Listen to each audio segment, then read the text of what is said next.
In the dying light of the 30th millennium, when Terra bore the scars of 10,000 years of strife and mankind teetered on the precipice between extinction and transcendence, a figure emerged from the shadows of history whose very existence would reshape the destiny of the human race. The age of strife had finally ended, leaving behind a world fractured into countless techno-barbarian kingdoms, each ruled by warlords who commanded primitive fusion weapons and half-understood technologies scavenged from humanity's forgotten golden age. Across the irradiated wastelands that had once been Earth's greatest continents, the remnants of ancient faiths clung to existence in hidden temples and forgotten shrines. Christianity, Islam, Buddhism, Hinduism, and countless smaller sects had survived the collapse of civilization, their followers gathering in secret to practice rituals that connected them to something greater than the brutal reality of daily survival. These believers maintained their traditions even as radiation storms scoured the landscape and techno-barbarian armies fought endless wars over the ruins of the past. It was into this broken world that the Emperor of Mankind stepped forward, though none yet knew him by that title. To most, he was simply a warlord among warlords, distinguished only by his unusual height and the strange loyalty he inspired in his followers. But those who served him closely whispered of something far more extraordinary, a being who possessed knowledge that spanned millennia, whose tactical genius seemed almost supernatural, and whose vision for humanity's future burned with an intensity that could reshape worlds. Archaeological evidence from the period, pieced together from fragmentary records hidden in the deepest vaults of the imperial palace, reveals the systematic nature of his early campaigns. This was not merely another techno-barbarian seeking to carve out a kingdom from Terra's corpse. Every victory brought with it a curious pattern: the destruction of religious sites, the execution or conversion of priests and holy men, and the establishment of what would later be known as the imperial truth, a philosophy that declared the universe to be governed by natural law alone, with no room for gods, spirits, or supernatural intervention of any kind. The Thunder Warriors, those genetically enhanced giants who served as his first superhuman soldiers, carried out these orders with ruthless efficiency. Temple complexes that had stood for thousands of years were reduced to rubble. Ancient manuscripts containing religious wisdom were burned in great pyres that could be seen from orbit. Holy relics that had inspired faith across generations were melted down for their raw materials or destroyed outright. Yet for all this systematic elimination of religious practice, fragmentary records suggest that the emperor himself displayed an unsettling familiarity with theological concepts and scriptural knowledge that rivaled the most learned clerics. Those few contemporary accounts that survive describe a man who could quote religious texts with perfect accuracy, even as he ordered their destruction, who understood the deepest mysteries of faith, even as he proclaimed them to be primitive delusions. His arguments against religious belief were not the crude dismissals of an ignorant skeptic, but sophisticated theological challenges that suggested profound study of the very doctrines he sought to eliminate. This contradiction would prove to be more significant than anyone at the time could have imagined. As his conquests spread across Terra's surface, absorbing one techno-barbarian kingdom after another, the Emperor's secular crusade encountered increasingly desperate resistance from religious communities. Some fled to the depths of ruined hive cities. Others retreated to isolated monasteries in the planet's most inhospitable regions. But one by one, these refuges were discovered, and their occupants faced a choice: abandon their faith and embrace the imperial truth, or face execution as enemies of human progress. By the time the unification wars neared their conclusion, only scattered pockets of religious belief remained on Terra. The vast majority of humanity's ancient spiritual traditions had been systematically eliminated. Their followers either converted to secular rationalism or silenced forever. Yet in the remote Ural Mountains, beyond the reach of major military campaigns and far from the great population centers that had already fallen under imperial control, something remarkable persisted. The last functioning Christian church on Earth, tended by a single priest named Uriah Olathaire. This small stone building, unremarkable in every physical aspect, had become something far more significant than its humble appearance suggested. It represented not merely the survival of an ancient faith, but a direct challenge to everything the emperor claimed to represent. Here was proof that human belief could endure even the most systematic attempts at elimination, that faith possessed a resilience that pure reason could not easily overcome. The very existence of this last church and its devoted priest had become an affront to the emperor's vision of a rational, secular future for mankind. What made the situation even more intriguing was the growing evidence that the emperor was not content to leave this final bastion of faith to wither away through neglect. Reports filtered back to the imperial palace of strange reconnaissance missions to the Ural region, of careful observations being made of the church's activities, of detailed studies being compiled on the priest who maintained it. The emperor, who had conquered most of Terra through the application of overwhelming force and strategic brilliance, seemed unusually focused on this single elderly man and his crumbling stone sanctuary. The implications of this obsession would prove to be far more profound than even the emperor's closest advisors could have anticipated. For what was about to unfold in that remote mountain church would reveal truths about the nature of faith, reason, and divinity that would echo through the next 10,000 years of human history. The Terra of the late 30th millennium bore little resemblance to the verdant world that had once cradled humanity's infancy. Atomic fires had scarred entire continents during the Age of Strife, leaving behind vast deserts of fused glass where once fertile plains had supported billions. The atmosphere itself carried the bitter taste of industrial toxins and radioactive particles, while the skies were often painted in unnatural hues by chemical pollutants that had accumulated over millennia of uncontrolled warfare. In this devastated landscape, the techno-barbarian kingdoms that had emerged from civilization's collapse represented islands of relative stability in an ocean of chaos. Each was centered around a fortified city-state, protected by energy shields and defensive weapons that their inhabitants only half understood. The rulers of these petty empires commanded armies equipped with fusion guns, powered armor and gravitic vehicles, technological marvels that they treated more as religious artifacts than tools of war, their operation maintained through ritual and superstition rather than true comprehension. Archaeological surveys conducted during the early years of imperial rule reveal the extraordinary diversity of belief systems that had somehow survived Terra's dark age. In the ruins of what had once been Europa, Christian cathedrals stood alongside Islamic mosques and Hindu temples, their architectural grandeur serving as monuments to humanity's enduring need for spiritual meaning, even in the face of apocalyptic destruction. Buddhist monasteries carved into mountainsides contained ancient texts that had been hand-copied for generations by monks who preserved wisdom from before the collapse. Jewish communities maintained their traditions in underground warrens beneath devastated cities, their synagogues hidden from those who would destroy them. The systematic nature of the emperor's early religious persecution becomes apparent when examining the pattern of his conquests. Intelligence reports from the period, preserved in sealed archives deep within the imperial palace, document a methodical approach to the elimination of organized religion that went far beyond military necessity. When the emperor's forces seized the kingdom of Frank, for example, their first priority was not securing strategic resources or infrastructure, but rather the complete destruction of Notre Dame Cathedral and the execution of its entire clergy. Similar patterns emerged across the conquered territories. The ancient Vatican, which had somehow survived the Age of Strife as a fortified religious enclave, was reduced to radioactive ash within hours of imperial victory in the Italian peninsula. The Golden Temple of the Sikhs, the sacred sites of Mecca and Medina, the Buddhist temples of the Himalayan regions, all were systematically destroyed with a thoroughness that suggested personal animosity rather than mere political expediency. Survivor accounts from these early campaigns, buried in classified intelligence files, paint a disturbing picture of the emperor's personal involvement in these religious purges.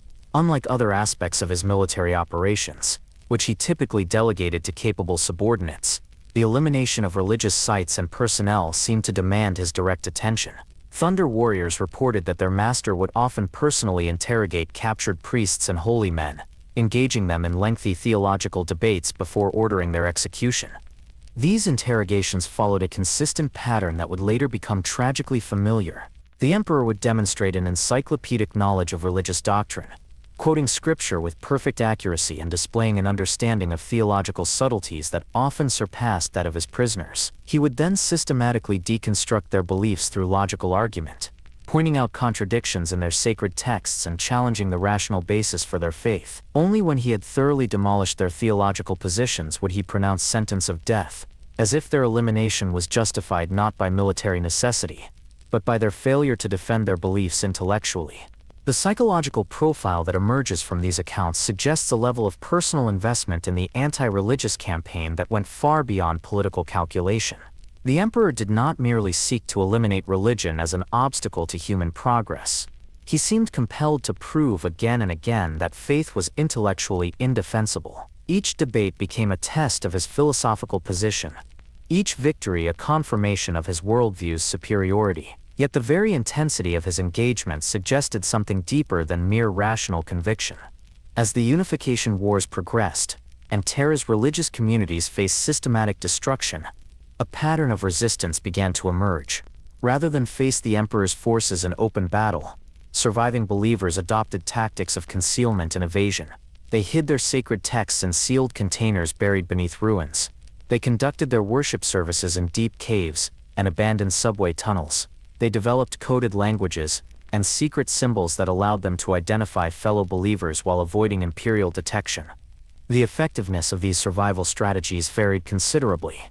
Large, organized religious institutions found it nearly impossible to maintain their operations under imperial scrutiny. The infrastructure required for elaborate rituals, the need for trained clergy, and the visibility of their activities made them easy targets for the emperor's forces. But smaller, more flexible faith communities proved remarkably resilient.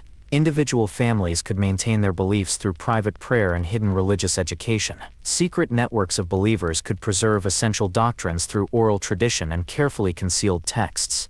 In the remote regions of Terra, far from major population centers and strategic resources, small religious communities managed to survive the initial waves of imperial conquest.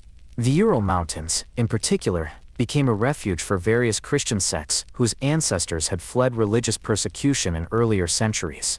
The harsh climate and difficult terrain provided natural protection, while the region's limited strategic value meant that imperial forces rarely ventured there in significant numbers.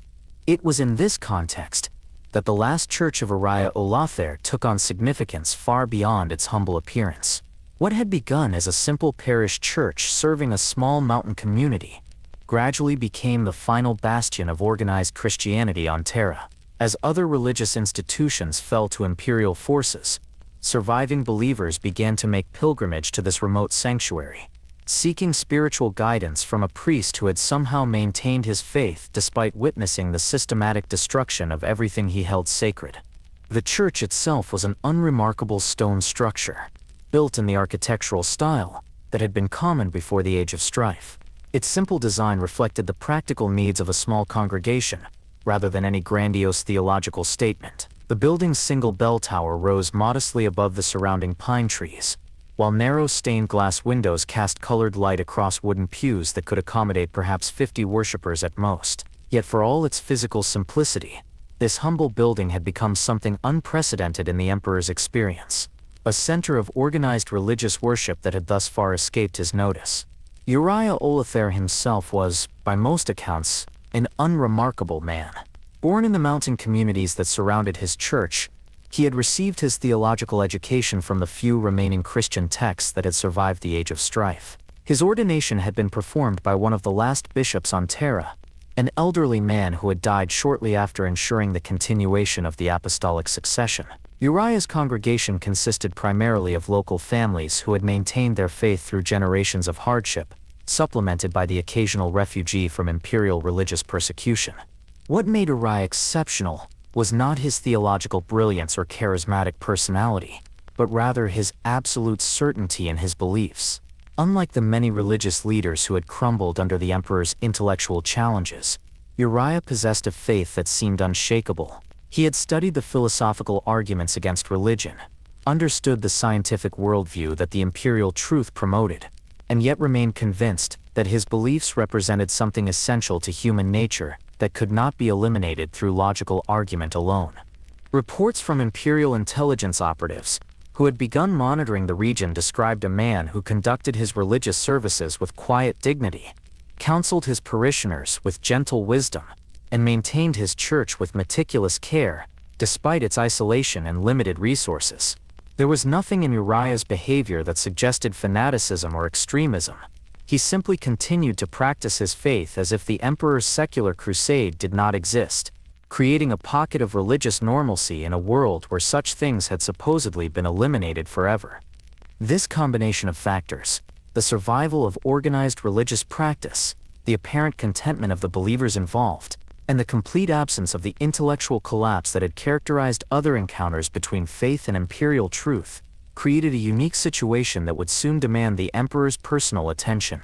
For the first time in his campaign to eliminate religion from human civilization, he faced a challenge that could not be resolved through overwhelming force or logical argumentation alone. The development of imperial truth as a comprehensive philosophical system represented far more than simple atheistic doctrine. Archaeological evidence from the period reveals a sophisticated intellectual framework that addressed not only the question of divine existence, but the fundamental nature of human consciousness, the origin of moral values, and the proper organization of civilization itself. The emperor had created not merely a denial of religious belief, but an alternative worldview that promised to fulfill every function that religion had traditionally served in human society.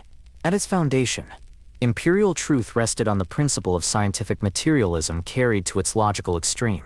The universe, according to this doctrine, consisted entirely of matter and energy operating according to discoverable natural laws. Consciousness arose from complex arrangements of matter, morality emerged from evolutionary necessity, and meaning derived from humanity's capacity to understand and manipulate the physical world. There was no supernatural realm, no divine purpose, and no cosmic significance beyond what human intelligence could create through rational effort. This philosophical framework provided answers to the existential questions that had traditionally driven humans toward religious faith, rather than seeking meaning through relationship with divine beings. Imperial truth taught that meaning came from contributing to humanity's scientific and technological advancement. Instead of deriving moral guidance from sacred texts or religious authorities, imperial truth claimed that ethical principles could be derived rationally from an understanding of human nature and social necessity. The promise of eternal life was replaced by the goal of species immortality through scientific progress and eventual mastery over the physical universe. The Thunder Warriors, who served as the Emperor's first superhuman soldiers, became living demonstrations of imperial truth's practical applications. These genetically enhanced beings represented human potential unleashed from the constraints of natural limitation. Their superhuman strength, enhanced intelligence, and extended lifespans served as proof that scientific advancement could achieve what religion had only promised. They were living arguments for the superiority of rational materialism over supernatural faith, walking examples of divinity achieved through understanding rather than worship. Yet even as imperial truth spread across Terra's conquered territories, subtle contradictions began to emerge in its application. The emperor himself, despite preaching the doctrine of scientific materialism, displayed abilities that seemed to transcend natural law. His apparent immortality, his capacity to inspire absolute loyalty in his followers, and his uncanny ability to predict future events suggested powers that his own philosophical system could not adequately explain. These contradictions were typically explained away as advanced understanding of natural principles, but thoughtful observers began to notice the inconsistency between imperial truth's claims and its primary advocate's behavior. The expansion of imperial influence beyond Terra's atmosphere brought these philosophical tensions into sharper focus. The Mechanicum of Mars, whose cooperation was essential for the Emperor's plans of galactic conquest, practiced their own form of religious belief centered around the worship of the Omnissiah. Their technological expertise was indispensable, yet their religious practices directly contradicted imperial truth's atheistic principles. The compromise that allowed this alliance, treating Mechanicum beliefs as cultural traditions rather than actual religion, represented the first major crack in imperial truth's universal application. Similar compromises became necessary as imperial forces encountered other human settlements throughout the solar system. Many of these communities had developed their own religious traditions during the Age of Strife, often incorporating technological elements that blurred the line between science and faith.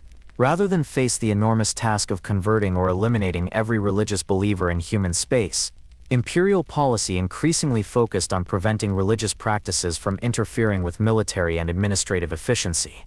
This pragmatic approach to religious tolerance created a paradox at the heart of the emperor's secular crusade. While imperial truth was proclaimed as the official doctrine of human civilization, actual enforcement varied dramatically depending on political and military necessities. Religious beliefs that posed no threat to imperial authority were often ignored, while those that challenged the emperor's political dominance faced swift and brutal suppression. The result was a system that appeared to be based on philosophical principle, but was actually driven by considerations of power and control. The emperor's personal involvement in religious persecution continued throughout this period, but began to take on increasingly complex characteristics. Intelligence reports describe lengthy private discussions with captured religious leaders, sessions that often lasted for hours and covered sophisticated theological ground. Unlike his public statements, which dismissed religion as primitive superstition, these private debates revealed a depth of religious knowledge that suggested years of intensive study.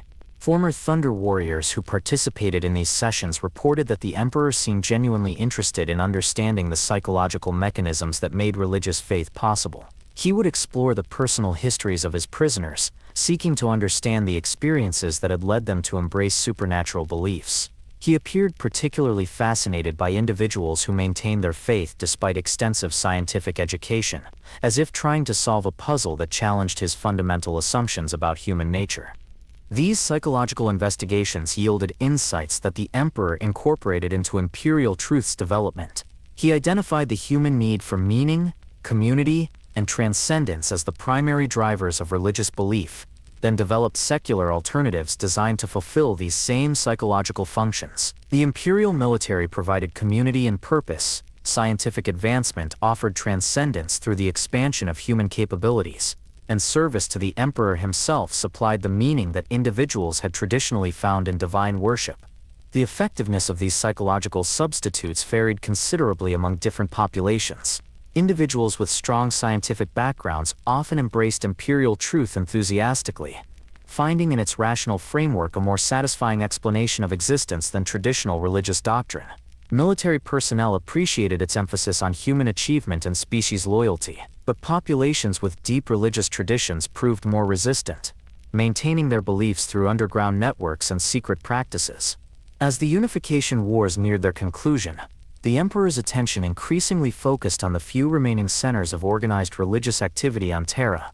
His systematic campaign had eliminated the vast majority of institutional religion, but scattered communities of believers continued to practice their faiths in remote locations. Intelligence networks reported the locations of these remaining religious sites, providing detailed assessments of their influence and potential for resistance.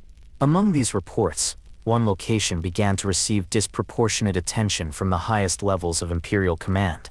The last church in the Ural Mountains represented something unprecedented in the emperor's experience, a center of religious worship that had not only survived his secular crusade, but appeared to be thriving despite its isolation. Intelligence operatives described regular worship services, active pastoral care, and a level of community engagement that suggested genuine religious vitality, rather than mere stubborn persistence. More troubling from the imperial perspective were reports of the church's influence beyond its immediate community. Refugees from religious persecution elsewhere on Terra were apparently making their way to this remote sanctuary, where they found not only physical refuge, but spiritual renewal. The priest who led this community, Uriah Olathaire, was described as a man of exceptional theological learning and unshakable faith, who seemed immune to the intellectual challenges that had destroyed other religious leaders. Psychological profiles compiled by imperial intelligence painted a picture of a man who understood the arguments against religious belief, but remained convinced of their truth nonetheless. Unlike previous religious leaders who had crumbled when confronted with logical inconsistencies in their doctrine, Uriah appeared to have developed a theological framework that could withstand rational scrutiny. His sermons, transcribed by undercover operatives, demonstrated sophisticated engagement with philosophical questions while maintaining absolute commitment to Christian doctrine. The existence of this theological sophistication, in combination with continued religious practice, created a situation that the emperor found deeply troubling. Imperial truth was supposed to represent the inevitable outcome of human intellectual development, the natural result when primitive superstition was replaced by rational understanding. Yet here was evidence of a highly intelligent individual who had encountered modern scientific knowledge and chosen to maintain traditional religious beliefs anyway. This challenge to imperial truth's fundamental assumptions about the relationship between intelligence and belief could not be ignored. If religious faith could survive rational examination by sophisticated minds, then the emperor's entire philosophical project was called into question. The implications extended far beyond Terra's surface to the planned Great Crusade that would carry imperial truth throughout the galaxy. If human beings could not be reliably converted from religious belief through rational persuasion, then the emperor's vision of a secular galactic civilization might be impossible to achieve. The reports from the Ural Mountains had identified not just another religious holdout to be eliminated, but a fundamental challenge to everything the emperor claimed to represent. The last church and its priest had become symbols of religion's persistent appeal to human nature, living proof that faith could endure despite every rational argument against it. For a being who had staked his entire philosophical position on the superiority of reason over belief, this situation represented a crisis that demanded personal resolution. What had begun as a routine intelligence assessment gradually evolved into an obsession that would soon compel the emperor to abandon his usual methods of dealing with religious opposition. For the first time in his campaign against human faith, he faced an opponent who could not be defeated through overwhelming force or intellectual intimidation. The last church represented a problem that could only be resolved through direct personal confrontation, a test of imperial truth's validity that would determine the future course of human spiritual development. The emperor's capacity to dismantle religious conviction through personal intervention had become legendary among the surviving faithful across Terra.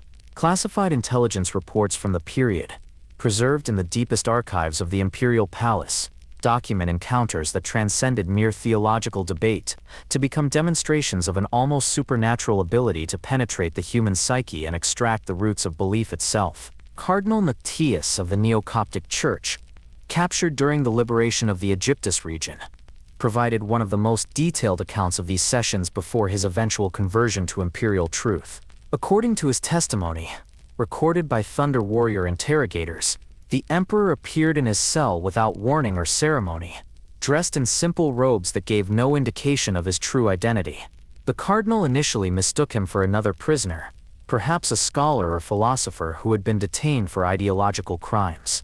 What followed was a conversation that lasted nearly 18 hours, during which the emperor systematically deconstructed every aspect of Coptic theology, with a precision that suggested intimate familiarity with the tradition's most obscure doctrines. He quoted ancient Coptic texts that had been lost for millennia, referenced theological debates from the earliest centuries of Christianity, and demonstrated an understanding of mystical practices that the cardinal himself had only encountered in fragmentary manuscripts. Yet this encyclopedic knowledge was deployed not in service of faith, but in its systematic destruction.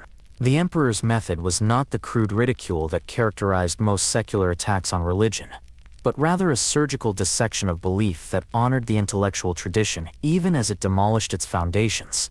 He acknowledged the sophistication of Coptic theology, praised the logical consistency of its metaphysical framework, and expressed genuine appreciation for the spiritual insights of its greatest saints. Only after establishing this foundation of respect did he begin to reveal the fatal contradictions that undermined the entire system.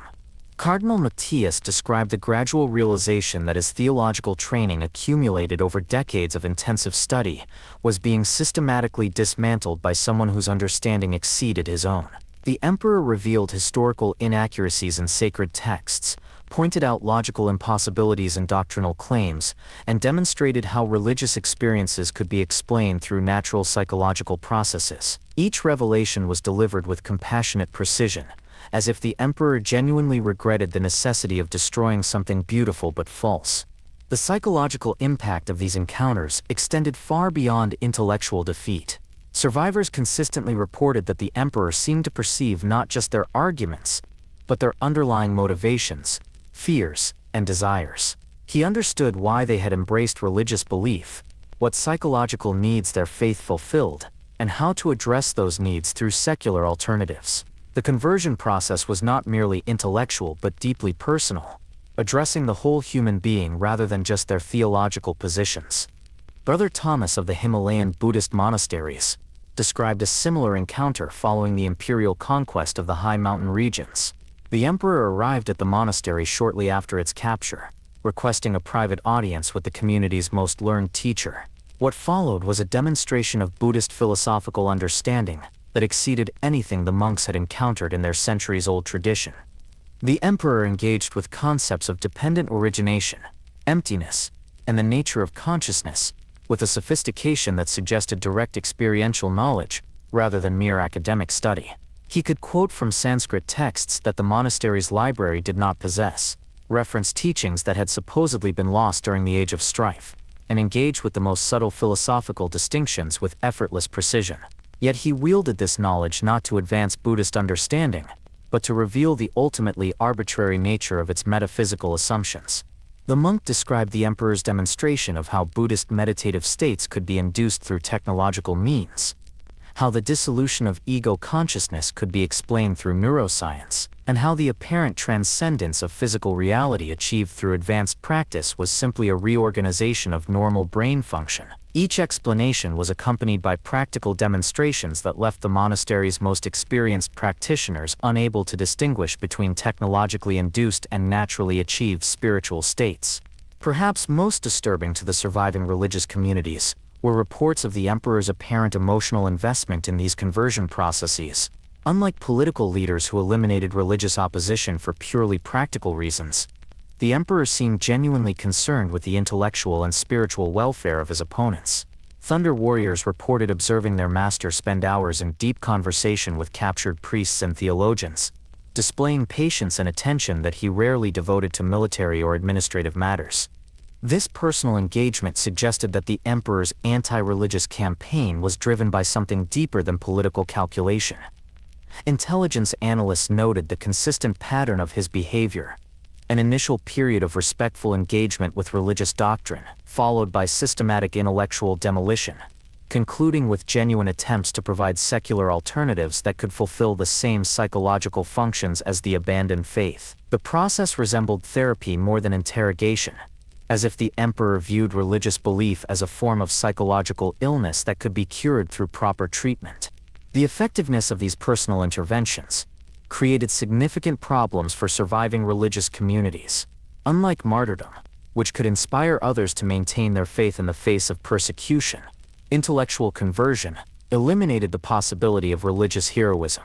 When respected religious leaders publicly abandoned their beliefs after encountering the emperor, the psychological impact on their followers was devastating. The message was clear: even the most learned and devoted believers could not withstand direct engagement with imperial truth's primary advocate. The emperor's growing reputation as an opponent of gods themselves began to take on mythological dimensions among both supporters and opponents of imperial rule. His followers spoke of a being who had achieved such perfect understanding of natural law that supernatural explanations became unnecessary. Religious resistors whispered of a figure whose intellectual power was so overwhelming that faith itself withered in his presence, as if belief could not survive exposure to pure reason. Yet those who observed these encounters most closely began to notice troubling inconsistencies in the emperor's behavior. While he preached the doctrine of scientific materialism, his own capabilities seemed to transcend natural limitation. His apparent immortality, his capacity to perceive unspoken thoughts, and his ability to inspire absolute loyalty suggested powers that his own philosophical system could not adequately explain.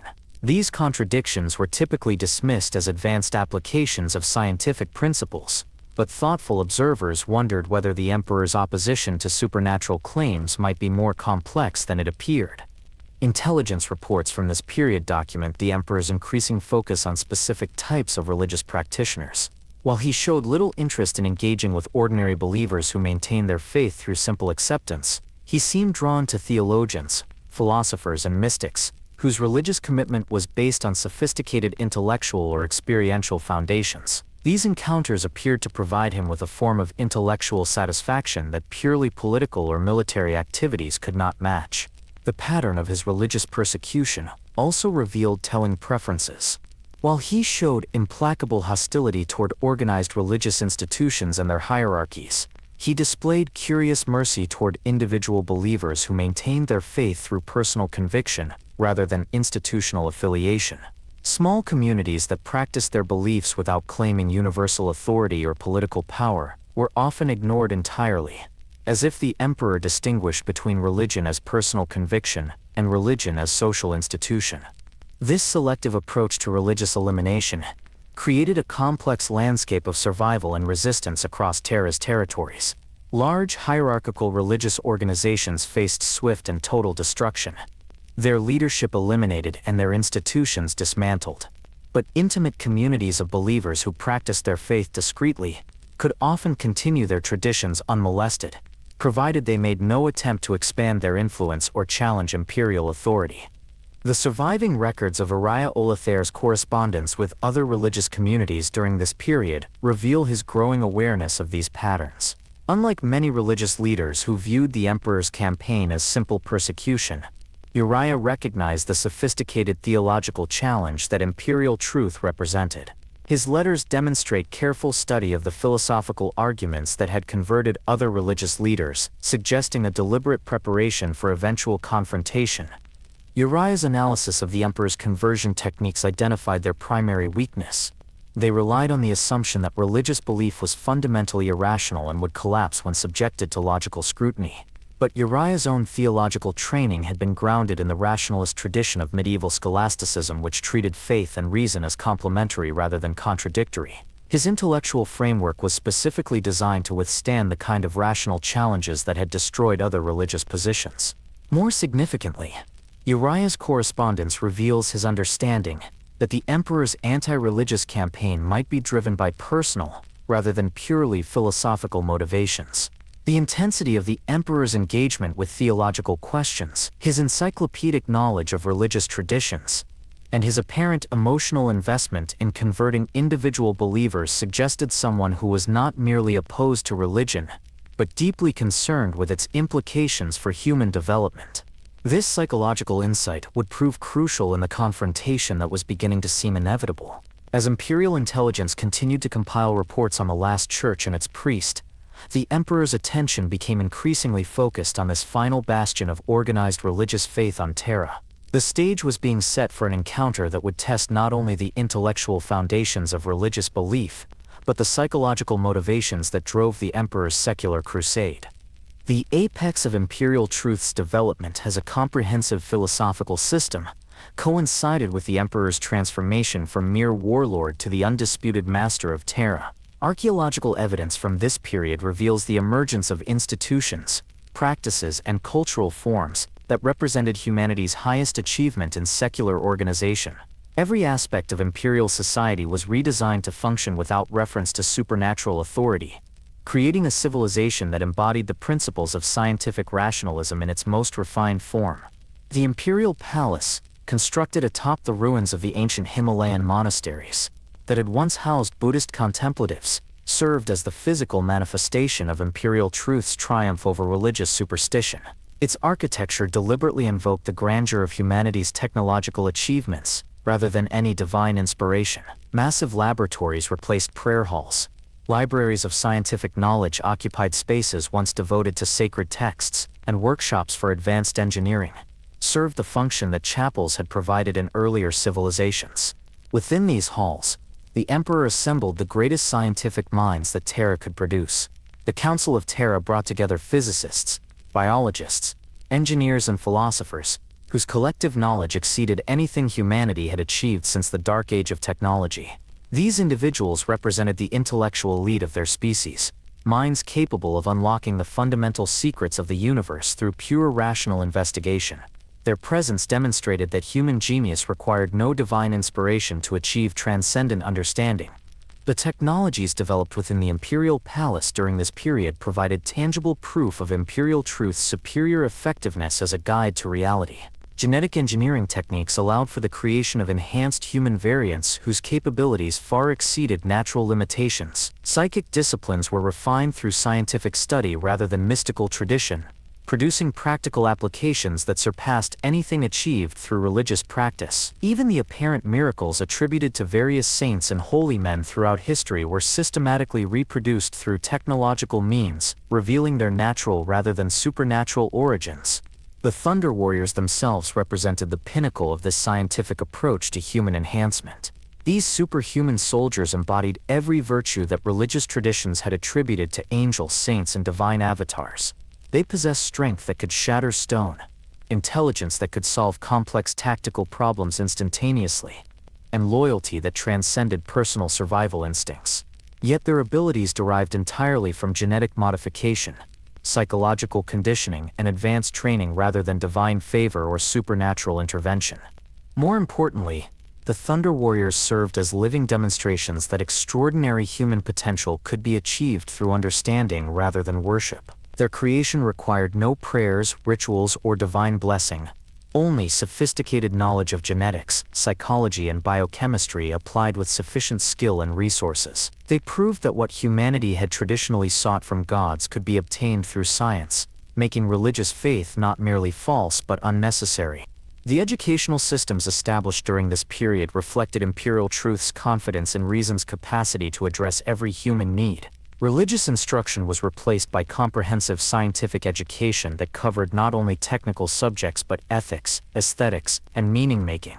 Students learned to derive moral principles from rational analysis of human nature and social requirements rather than divine commandments. They found beauty in the elegant mathematics that described natural phenomena rather than in supposedly sacred artistic traditions. They discovered purpose in contributing to humanity's scientific advancement rather than in serving supernatural entities. These educational innovations produced a generation of citizens whose worldview was entirely secular, yet profoundly meaningful. They understood their place in the universe not as creations of divine beings, but as products of evolutionary development, who had achieved consciousness capable of comprehending cosmic reality. Their ethical obligations derived from their capacity for reason and empathy, rather than from external religious authority. Their highest aspirations focused on expanding human knowledge and capability rather than achieving supernatural salvation. The legal systems developed during this period demonstrated Imperial Truth's capacity to address complex moral questions without reference to religious authority. Imperial jurisprudence was based on rational principles derived from careful study of human psychology, social dynamics, and practical consequences rather than ancient religious codes. Laws were designed to maximize human flourishing and minimize suffering through scientifically informed understanding of behavior and motivation, rather than through obedience to divine commandments. Criminal justice focused on rehabilitation and social protection rather than punishment for sin. Mental health treatment replaced spiritual counseling, addressing psychological problems through scientific intervention rather than prayer or confession. Even the most fundamental questions of life and death were handled through rational deliberation rather than religious doctrine, creating a society that could function effectively without supernatural guidance. Cultural achievements during this period rivaled anything produced by religious civilizations while remaining entirely secular in inspiration. Imperial artists created works of profound beauty that celebrated human creativity rather than divine glory. Imperial musicians composed symphonies that evoked transcendent emotions without reference to supernatural themes. Imperial poets wrote verses that explored the deepest questions of existence through purely naturalistic language and imagery. These cultural productions demonstrated that human creativity did not require religious inspiration to achieve greatness. The sense of wonder, mystery, and transcendence that had traditionally driven individuals toward religious faith could be fulfilled through engagement with natural beauty, scientific discovery, and human achievement. The universe revealed through empirical investigation was more magnificent than any supernatural realm imagined by religious traditions. Yet, even at the height of Imperial Truth's success, subtle contradictions began to emerge that would later prove significant. The Emperor himself, despite serving as the primary advocate for scientific materialism, displayed characteristics that seemed to transcend the natural limitations he claimed governed all existence. His apparent immortality suggested mastery over biological processes that exceeded anything achieved by imperial science.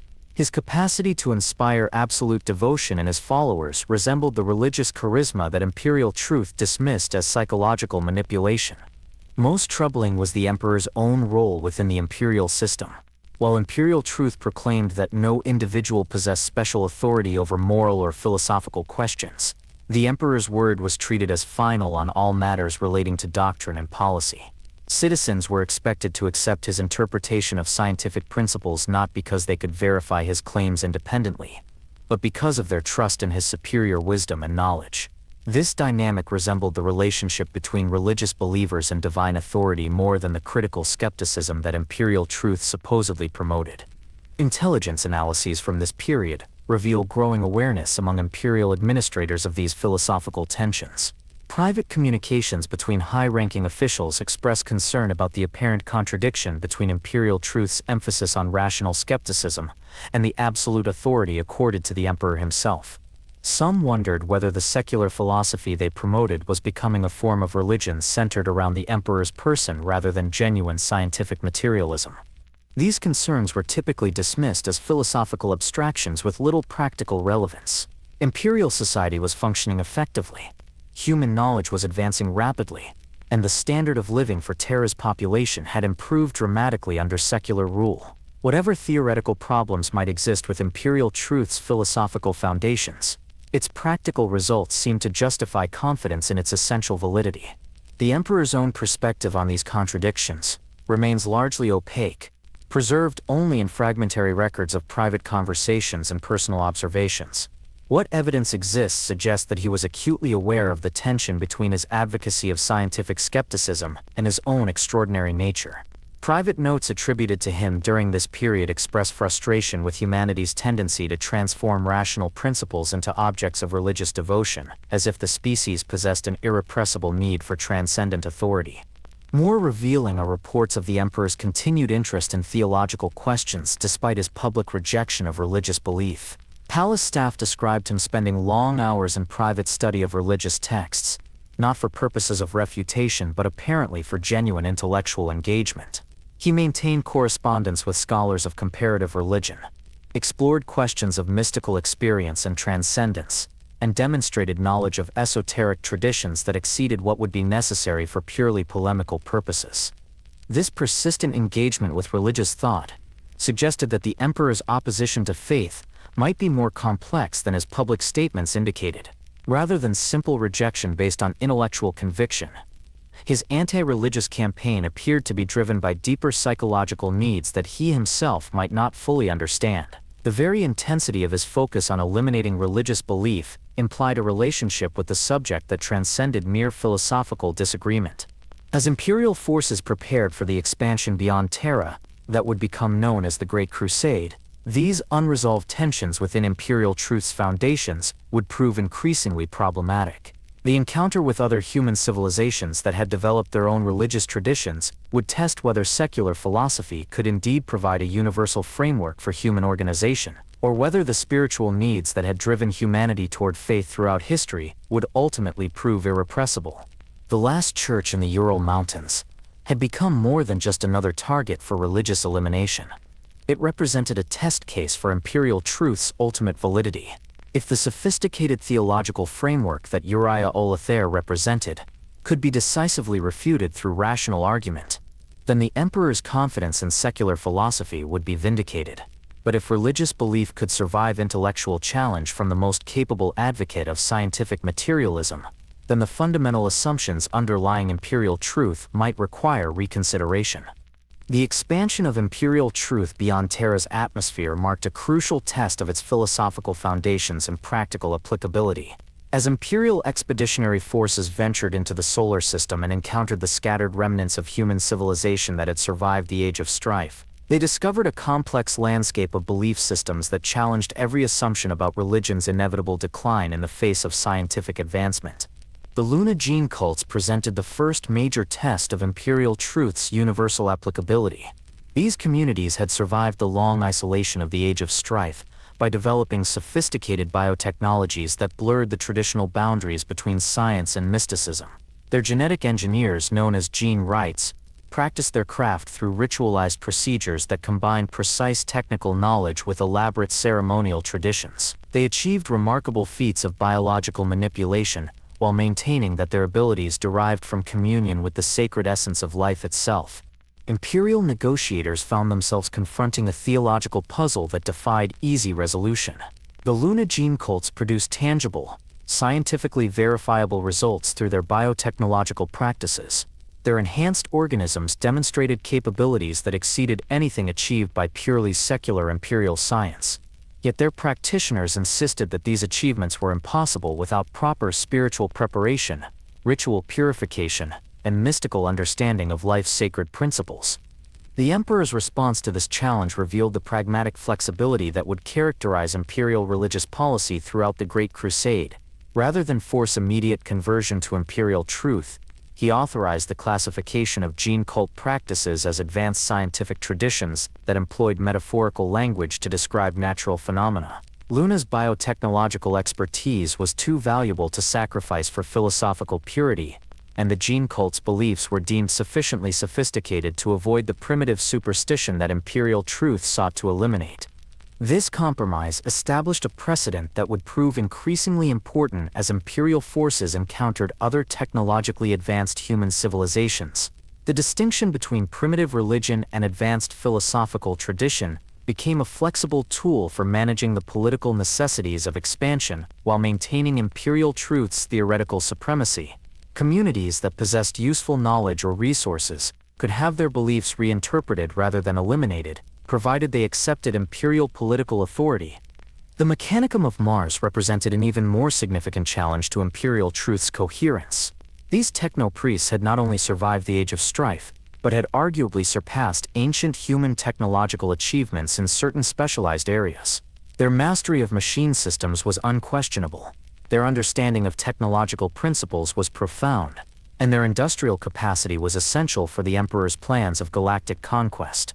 Yet their entire worldview was built around religious devotion to the Omnissiah, whom they believed to be the divine consciousness that inhabited all machines. Negotiations with Mars required unprecedented theological creativity from imperial diplomats. The Mechanicum's beliefs could not be dismissed as primitive superstition. Their technological achievements were too impressive to ignore.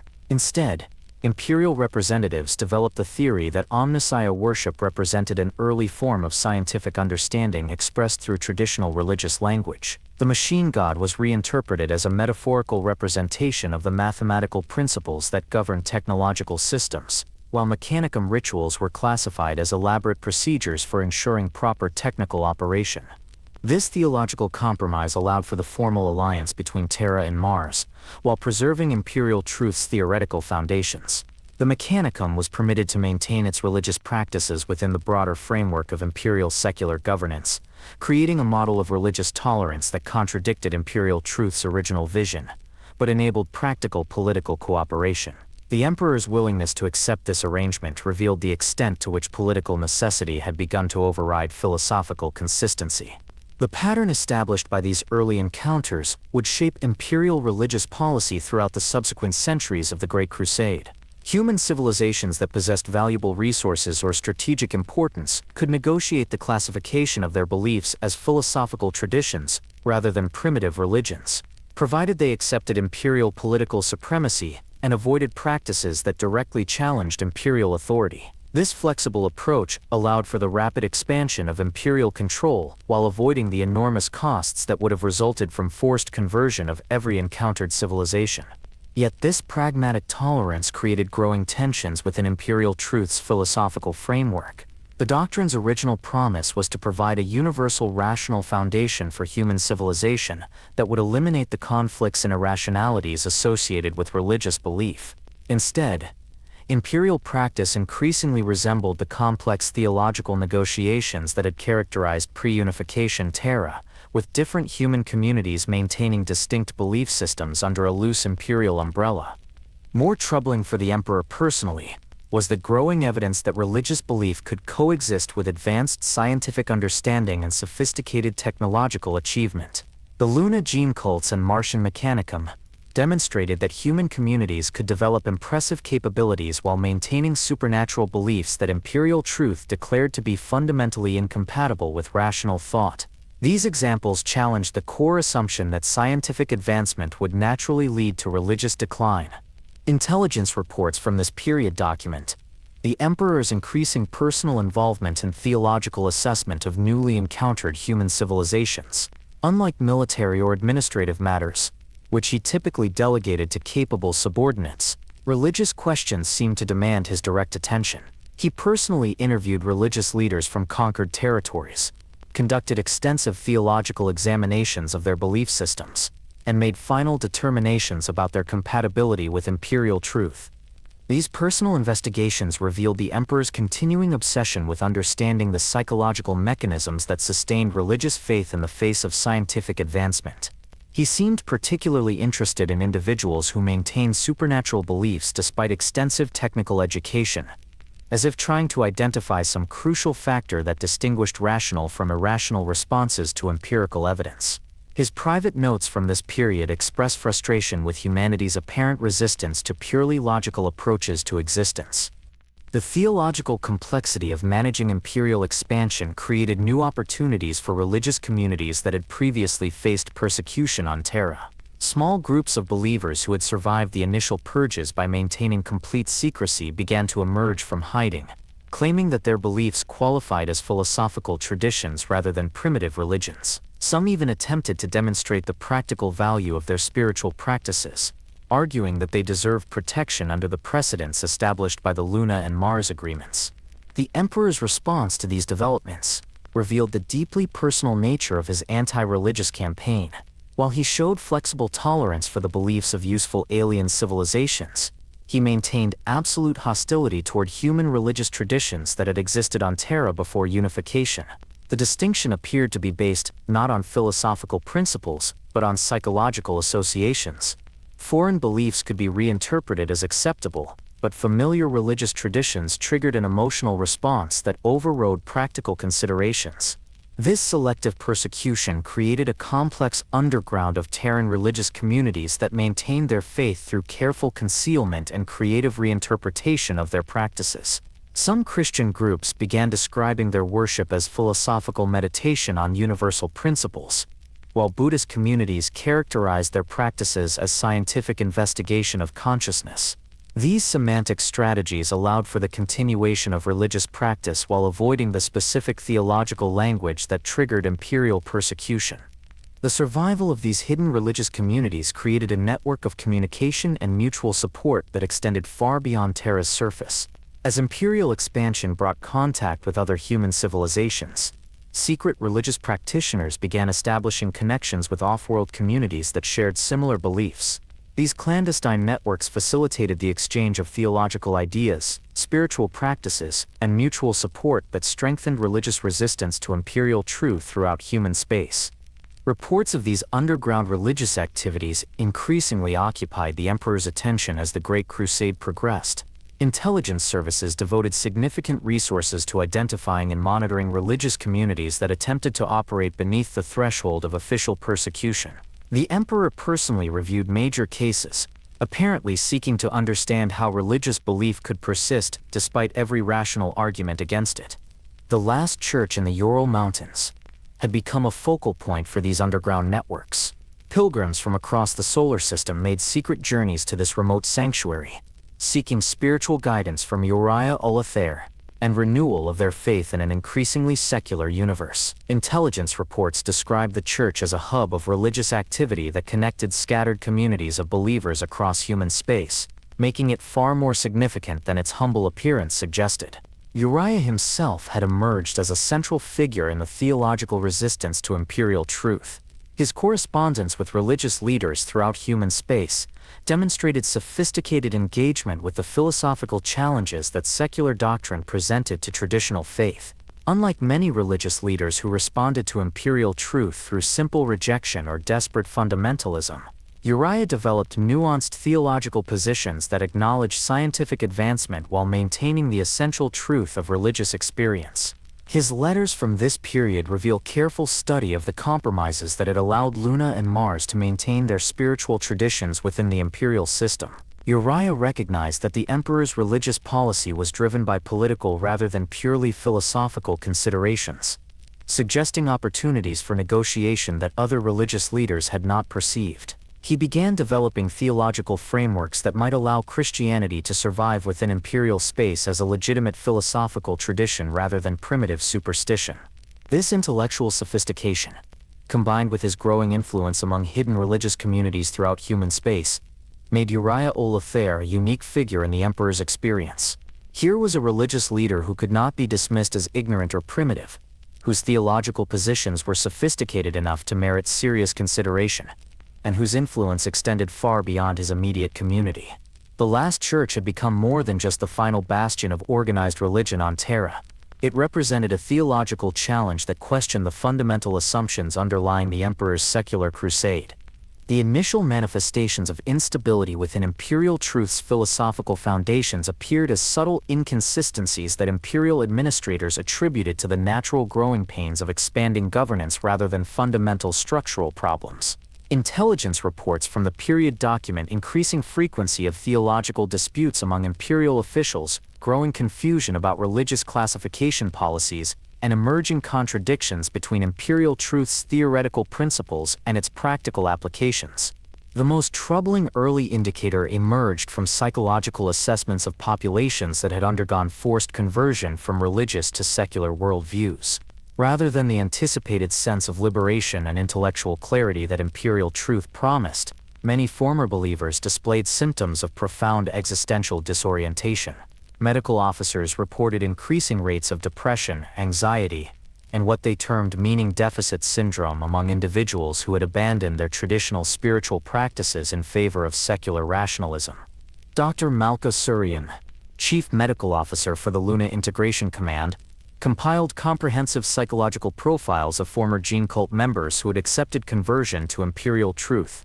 Her classified reports, preserved in the deepest archives of the Imperial Medical Corps, paint a disturbing picture of cognitive and emotional dysfunction among individuals whose spiritual frameworks had been systematically dismantled without adequate replacement. The converted Gene cultists, despite intellectual acceptance of imperial truth's rational principles, experienced persistent psychological symptoms that resembled those associated with severe trauma. They reported feelings of cosmic insignificance, inability to find meaning in their technical work, and profound loneliness despite integration into imperial social structures. Most troubling was their unanimous description of feeling spiritually hollow, as if some essential aspect of their humanity had been removed along with their religious beliefs. Dr. Surian's analysis revealed that these individuals had not simply abandoned false beliefs in favor of true ones, but had undergone a fundamental alteration of their psychological structure that eliminated their capacity for transcendent experience.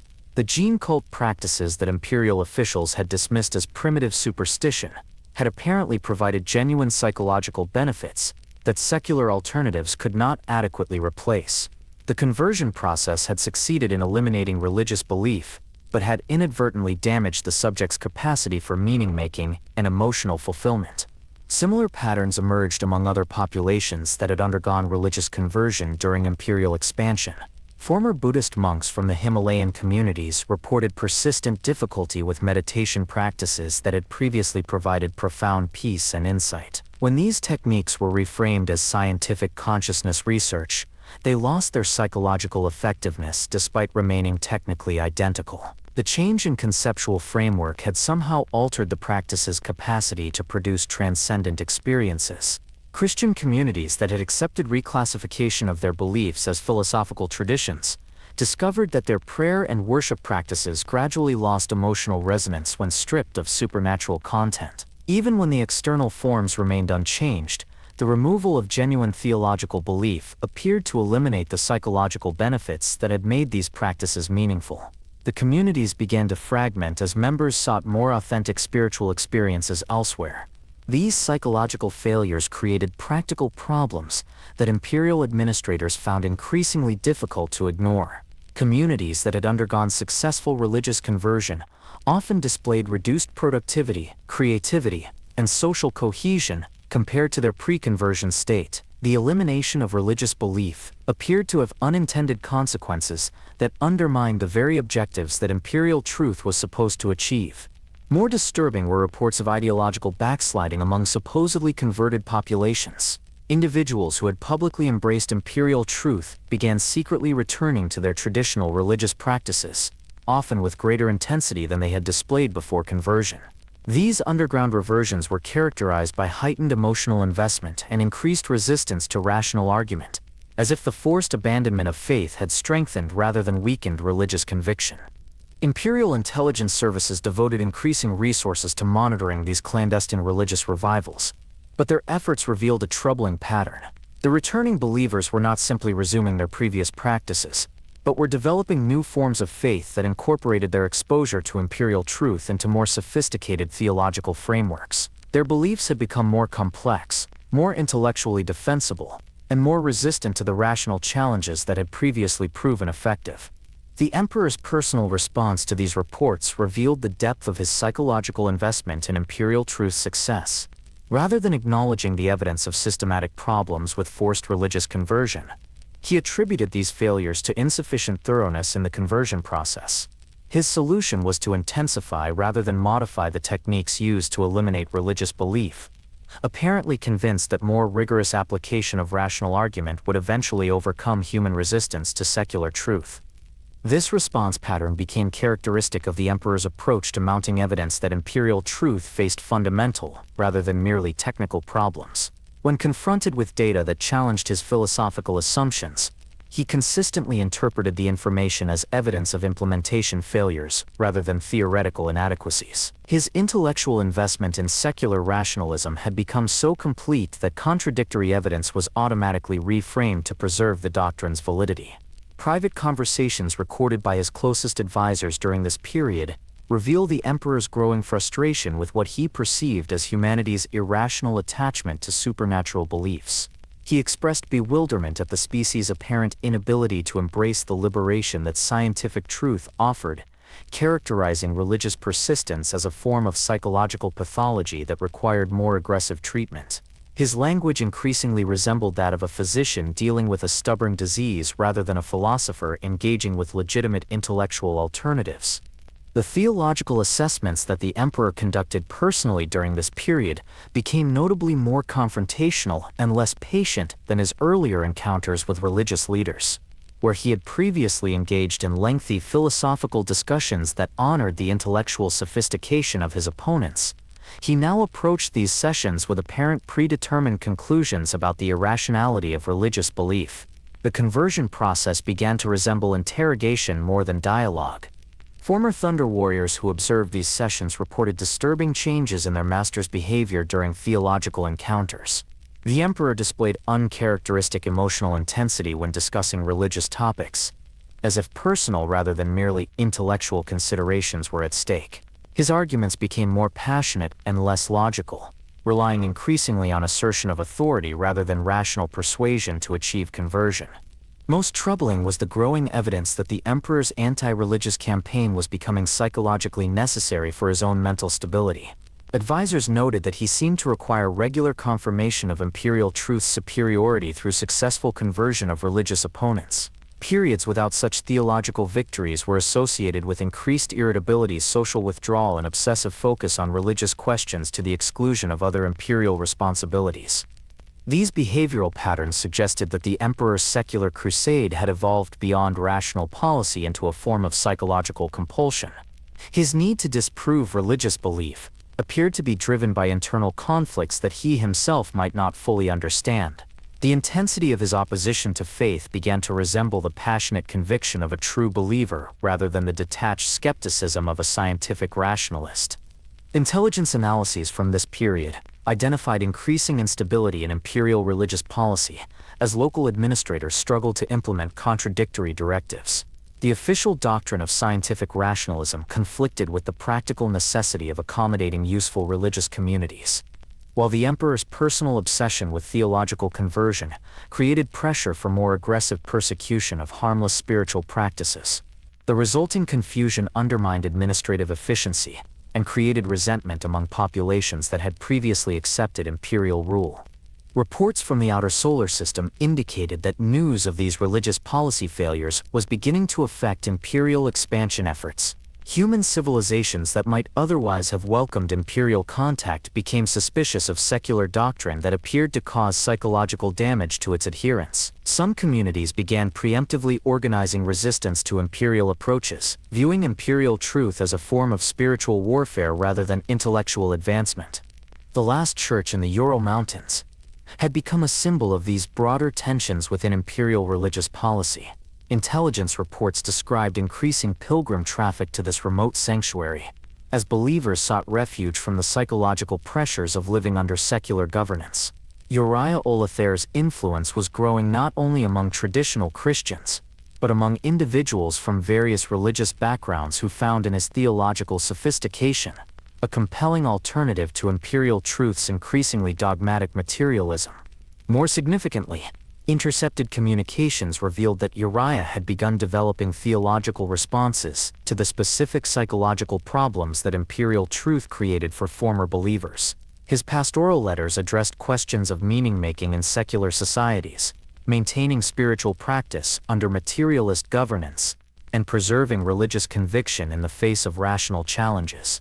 These writings demonstrated theological sophistication that exceeded anything the emperor had previously encountered among religious opponents.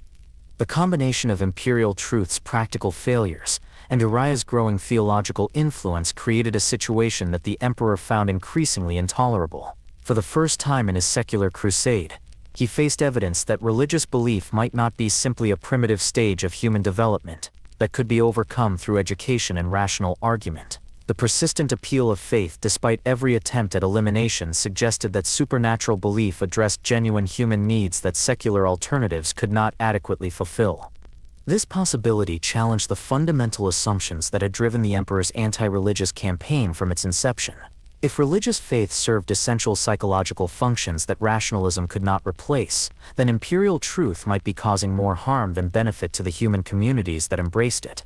The implications of this realization would force the emperor to confront questions about his own motivations and methods that he had previously avoided through the certainty of his philosophical convictions. The nature of religious resistance that emerged during the middle years of imperial expansion possessed characteristics that fundamentally distinguished it from the military and political opposition the emperor had previously encountered. Unlike techno-barbarian warlords who could be defeated through superior firepower, or scientific rivals who could be refuted through empirical demonstration, religious believers who maintained their faith despite exposure to imperial truth represented a form of opposition that seemed to grow stronger under pressure rather than weaker. The theological networks that had developed among surviving religious communities throughout human space demonstrated an unprecedented form of coordinated resistance that operated entirely through ideas and spiritual practices rather than physical infrastructure. Intelligence services discovered communication channels that linked hidden believers across vast distances, allowing for the rapid dissemination of theological innovations, spiritual encouragement, and practical guidance for maintaining faith under secular governance. Cardinal Vex Macharius, formerly a high-ranking administrator within the imperial bureaucracy before his exposure as a secret Catholic practitioner, provided detailed intelligence about these underground networks following his capture by throne agents. His testimony, preserved in classified interrogation records, revealed the sophisticated organizational structure that had evolved to sustain religious practice despite systematic imperial persecution. The networks operated through multiple redundant channels that included coded theological correspondence, pilgrim routes disguised as commercial or administrative travel, and spiritual retreat centers hidden within legitimate imperial facilities. Most remarkably, these systems had developed their own internal security protocols that were proving remarkably effective against imperial intelligence penetration. Religious communities had learned to identify and isolate potential infiltrators through spiritual discernment techniques that seemed to operate beyond the reach of conventional surveillance methods. Cardinal Macharius described theological training programs that were producing a generation of religious leaders specifically educated to maintain their faith under rational scrutiny. These individuals possess sophisticated understanding of scientific principles, philosophical argumentation, and psychological manipulation techniques, allowing them to engage with imperial truth's challenges while preserving their supernatural beliefs. Their intellectual sophistication exceeded that of pre-unification religious leaders, making them far more dangerous opponents than the primitive believers the emperor had initially faced. The effectiveness of these theological preparation programs became apparent in high-profile conversion attempts that resulted in unexpected failures. Andreas Verulem, chief rationalist for the Sol System Integration Command, reported his complete inability to convert Brother Marcus of the Neo-Benedictine Order despite months of intensive philosophical engagement. Brother Marcus demonstrated comprehensive understanding of imperial truth's arguments while maintaining absolute conviction in his religious beliefs, creating a situation that imperial doctrine claimed was impossible. Dr. Verlem's detailed analysis of this conversion failure revealed fundamental problems with imperial truth's assumptions about the relationship between rational understanding and religious belief. Brother Marcus could accurately articulate the logical arguments against supernatural claims, acknowledge the empirical evidence for materialistic explanations of natural phenomena, and even demonstrate understanding of the psychological mechanisms that sustained religious conviction. Yet this intellectual comprehension had no impact whatsoever on his actual beliefs or spiritual practices. More troubling was Brother Marcus's ability to turn imperial truth's own arguments against secular materialism. He demonstrated that scientific rationalism rested on unprovable philosophical assumptions about the nature of reality, the reliability of empirical observation, and the capacity of human reason to understand ultimate truth. His challenges revealed that imperial truth was itself a form of faith-based belief system that could not provide the absolute rational foundation it claimed to represent. These theological counterattacks proved devastatingly effective against imperial officials who had been trained to view their secular worldview as obviously superior to religious alternatives. Many experienced psychological crises when confronted with sophisticated challenges to assumptions they had never examined critically. Some underwent spontaneous conversion to religious belief, while others suffered complete intellectual breakdown when their fundamental convictions were systematically undermined. The emperor's personal response to reports of these conversion failures revealed the extent to which his anti-religious campaign had become psychologically essential to his own mental stability. Rather than acknowledging the evidence that sophisticated religious believers could not be converted through rational argument, he attributed these failures to insufficient commitment or inadequate training among his subordinates. His solution was to personally intervene in the most challenging conversion cases, apparently convinced that his superior intellectual abilities could overcome any theological opposition. These personal interventions marked a significant departure from the emperor's previous practice of delegating routine administrative matters to capable subordinates. His decision to engage directly with sophisticated religious opponents suggested that theological questions had become more important to him than military strategy, political administration, or scientific advancement. The allocation of his personal time and attention revealed priorities that seemed inconsistent with the pragmatic leadership that had characterized his earlier career. Intelligence reports from this period document increasingly erratic behavior during the emperor's theological encounters. Where his earlier conversion sessions had been characterized by patient philosophical dialogue, he now approached religious opponents with aggressive interrogation techniques that resembled torture more than intellectual discussion. His arguments became more emotionally charged and less logically structured, as if personal rather than purely rational considerations were driving his opposition to religious belief. Thunder warriors who accompanied the emperor during these sessions reported disturbing displays of psychic power that seemed specifically designed to break down religious conviction through supernatural means. The emperor would apparently project images of suffering and meaninglessness directly into his subjects' minds, attempting to demonstrate the futility of faith through forced mystical experiences. The irony of using supernatural abilities to disprove supernatural claims was not lost on the observers, though none dared to comment on this contradiction.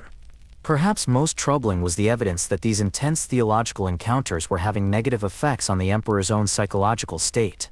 Medical officers noted physical symptoms of stress, sleep disruption, and emotional instability that correlated with his engagement in religious conversion activities. The very process of attempting to destroy faith appeared to be causing psychological damage to the individual who had initiated this campaign against supernatural belief.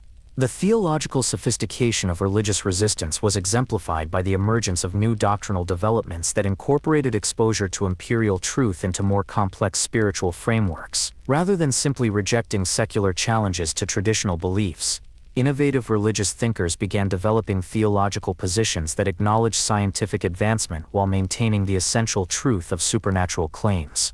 The neo-Thomistic movement, led by scholars who had received extensive education in imperial scientific institutions before embracing religious faith, produced theological works that demonstrated how scientific knowledge could enhance rather than contradict spiritual understanding. Their writings showed how empirical investigation revealed the mathematical elegance and purposeful design that pointed toward divine intelligence, while mystical experience provided access to truths that rational analysis could not reach. These sophisticated theological innovations proved remarkably effective at converting individuals who had been raised within imperial truth's materialistic framework. Young scientists and engineers who had never been exposed to traditional religious teaching found themselves drawn to spiritual practices that promised deeper understanding of the mysteries they encountered in their research. The new theology offered answers to existential questions that secular rationalism could not address while maintaining intellectual respectability that satisfied their educational background. The growth of these religious movements among the educated imperial elite created security concerns that extended far beyond theological disagreement. Religious believers within imperial institutions possessed access to sensitive information, advanced technologies, and strategic resources that could potentially be used to support organized resistance to secular governance. The discovery of secret religious societies within the imperial military, scientific establishments, and administrative bureaucracy suggested that the theological threat had evolved into a genuine security crisis. Counterintelligence investigations revealed that religious networks had achieved significant penetration of imperial command structures, with secret believers occupying positions of considerable authority throughout the government. These individuals had maintained their secular public personas while secretly practicing their faith and providing support to underground religious communities. The scope of this infiltration suggested that imperial truth's apparent success in converting the educated elite had been largely illusory.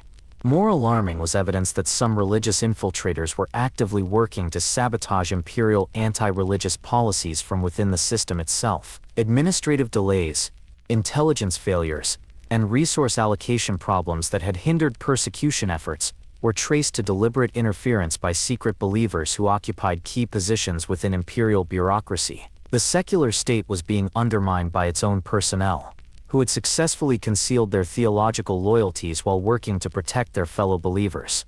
The emperor's reaction to these security revelations demonstrated the paranoid psychology that had begun to characterize his approach to religious questions. He authorized increasingly invasive surveillance and interrogation procedures designed to identify hidden religious belief among imperial personnel. Loyalty tests that included psychological evaluation of spiritual tendencies became mandatory for sensitive positions, while suspected believers faced investigation that resembled the inquisitorial methods historically associated with religious persecution. These aggressive security measures created a climate of fear and suspicion within imperial institutions that undermined the very efficiency they were supposed to protect. Personnel became reluctant to express any ideas that might be interpreted as religiously sympathetic, leading to intellectual conformity that stifled the creative thinking essential for scientific and technological advancement. The secular state was becoming increasingly authoritarian as it struggled to maintain ideological purity against religious infiltration. The last church in the Ural Mountains had emerged as a central symbol of religious resistance for believers throughout human space. Intelligence reports describe pilgrimage routes that brought secret worshippers from across the solar system to this remote sanctuary, where they received spiritual guidance and theological education from Uriah Olathaire. The church had become more than a place of worship. It represented proof that authentic religious faith could survive and even flourish despite every attempt at elimination. Uriah himself had developed into the most formidable theological opponent the emperor had ever encountered. His correspondence with religious communities throughout human space demonstrated intellectual sophistication that exceeded anything achieved by previous religious leaders. His theological innovations were producing new forms of spiritual practice that proved remarkably effective at maintaining faith under secular pressure while avoiding the specific vulnerabilities that had allowed imperial truth to destroy traditional religious institutions. The combination of practical security threats and sophisticated theological challenge that religious resistance now represented had created a situation that the emperor found increasingly intolerable. For the first time in his secular crusade, he faced opponents who seemed to be gaining strength from their conflict with imperial truth rather than being weakened by it. The very success of his anti-religious campaign appeared to be producing more dangerous and effective forms of religious belief than those he had originally sought to eliminate.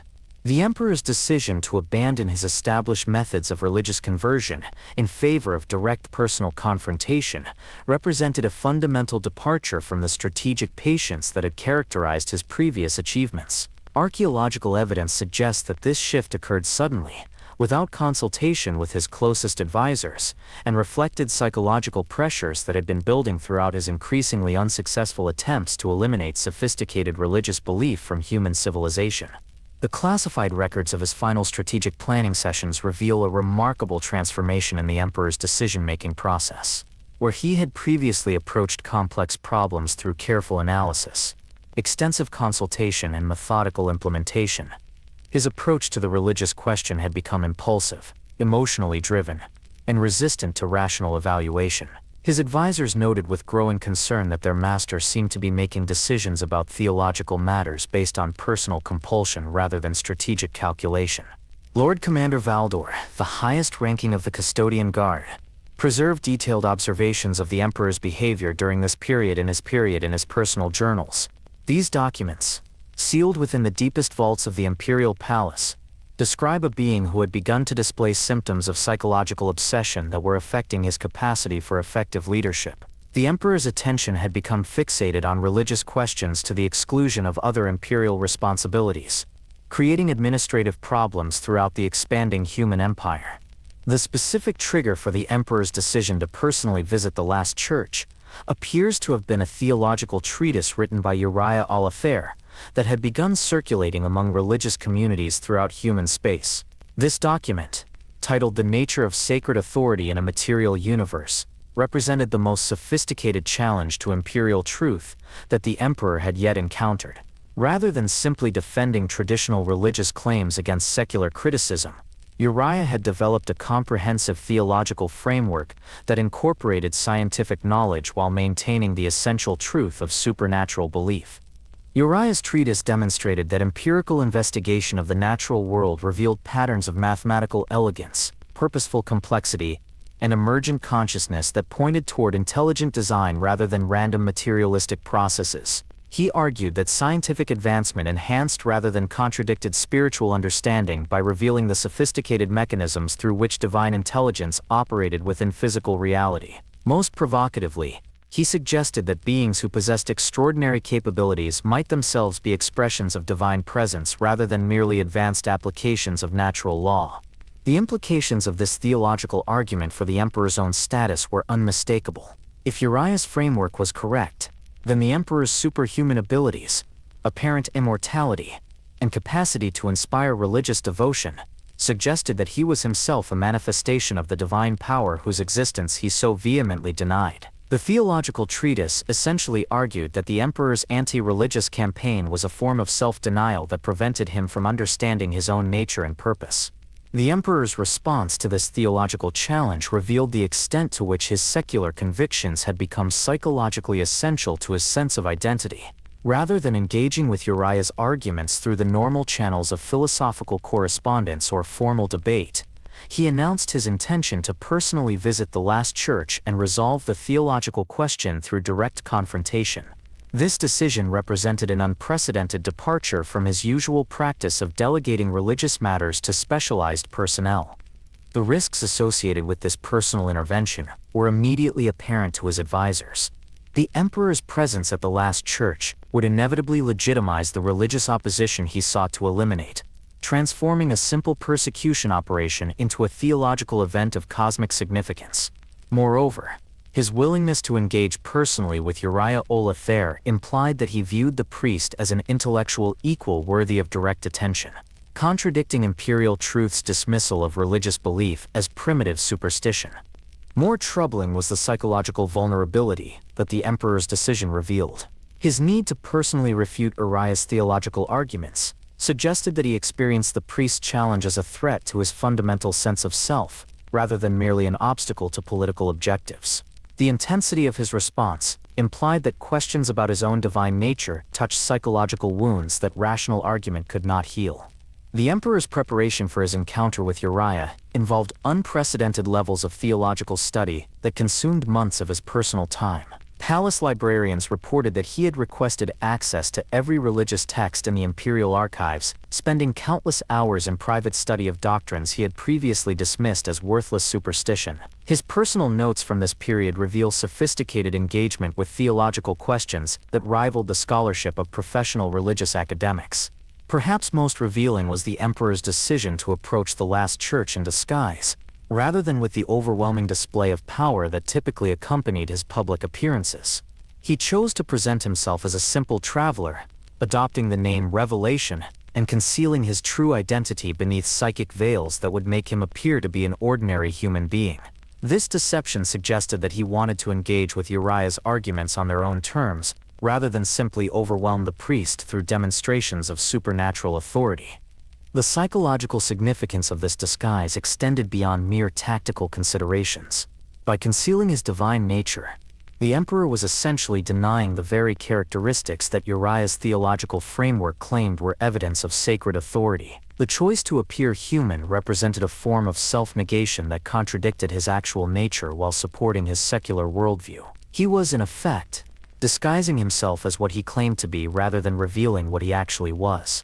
The Thunder Warriors assigned to accompany the emperor on this mission reported their confusion about its objectives and methods. Unlike previous religious persecution operations which had clear strategic goals and established procedures, this intervention seemed designed to achieve psychological rather than practical results. The emperor appeared more interested in winning a philosophical argument than in eliminating a security threat, suggesting that personal rather than imperial interests were driving his decision-making.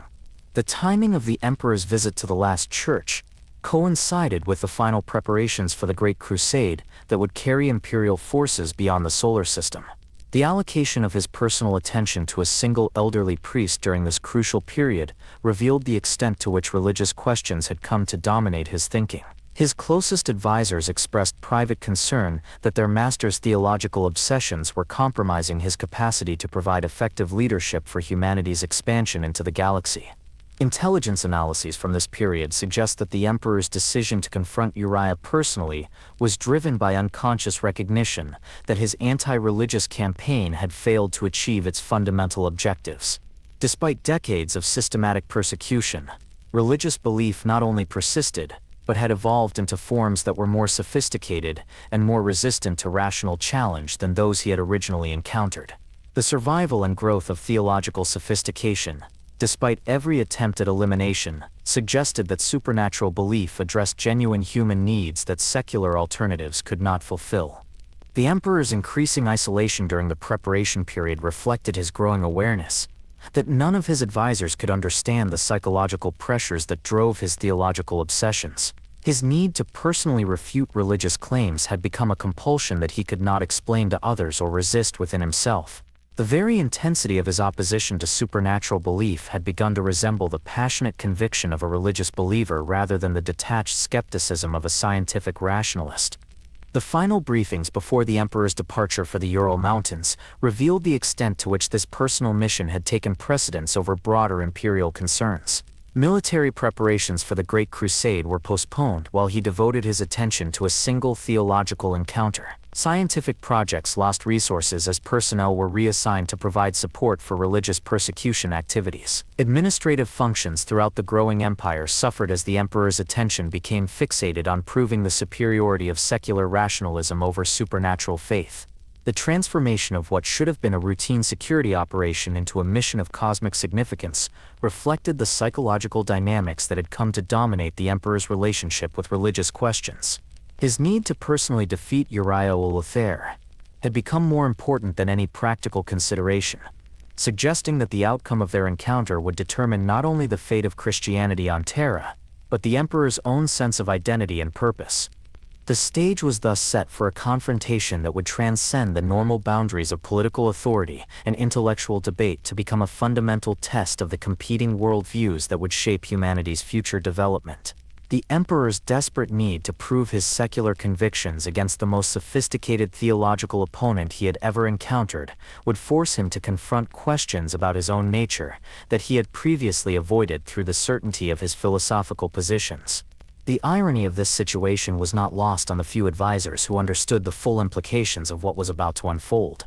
The being who had spent decades attempting to eliminate religious belief from human civilization was about to engage in behavior that resembled nothing so much as a pilgrimage to a sacred site, where he would seek resolution of spiritual questions that rational argument had failed to answer. The emperor's arrival at the last church on a cold morning in late autumn marked the beginning of an encounter that would expose the fundamental contradictions at the heart of his secular crusade.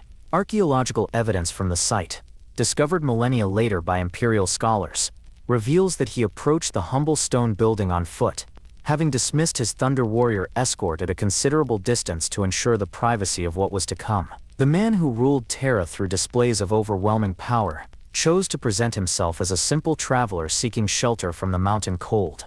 Uriah Olathaire was tending to the church's small garden when the disguised emperor first appeared at the wooden gate that marked the boundary of the sacred grounds. Contemporary accounts, preserved in fragmentary records hidden within the church's foundation stones, describe the priest's immediate recognition of his visitor's true nature despite the psychic veils that concealed the emperor's divine characteristics. This moment of recognition would prove to be the first of many instances in which Uriah's spiritual perception penetrated deceptions that had fooled even the most sophisticated imperial intelligence operatives. The priest's reaction to this recognition revealed the depth of his theological preparation for this encounter.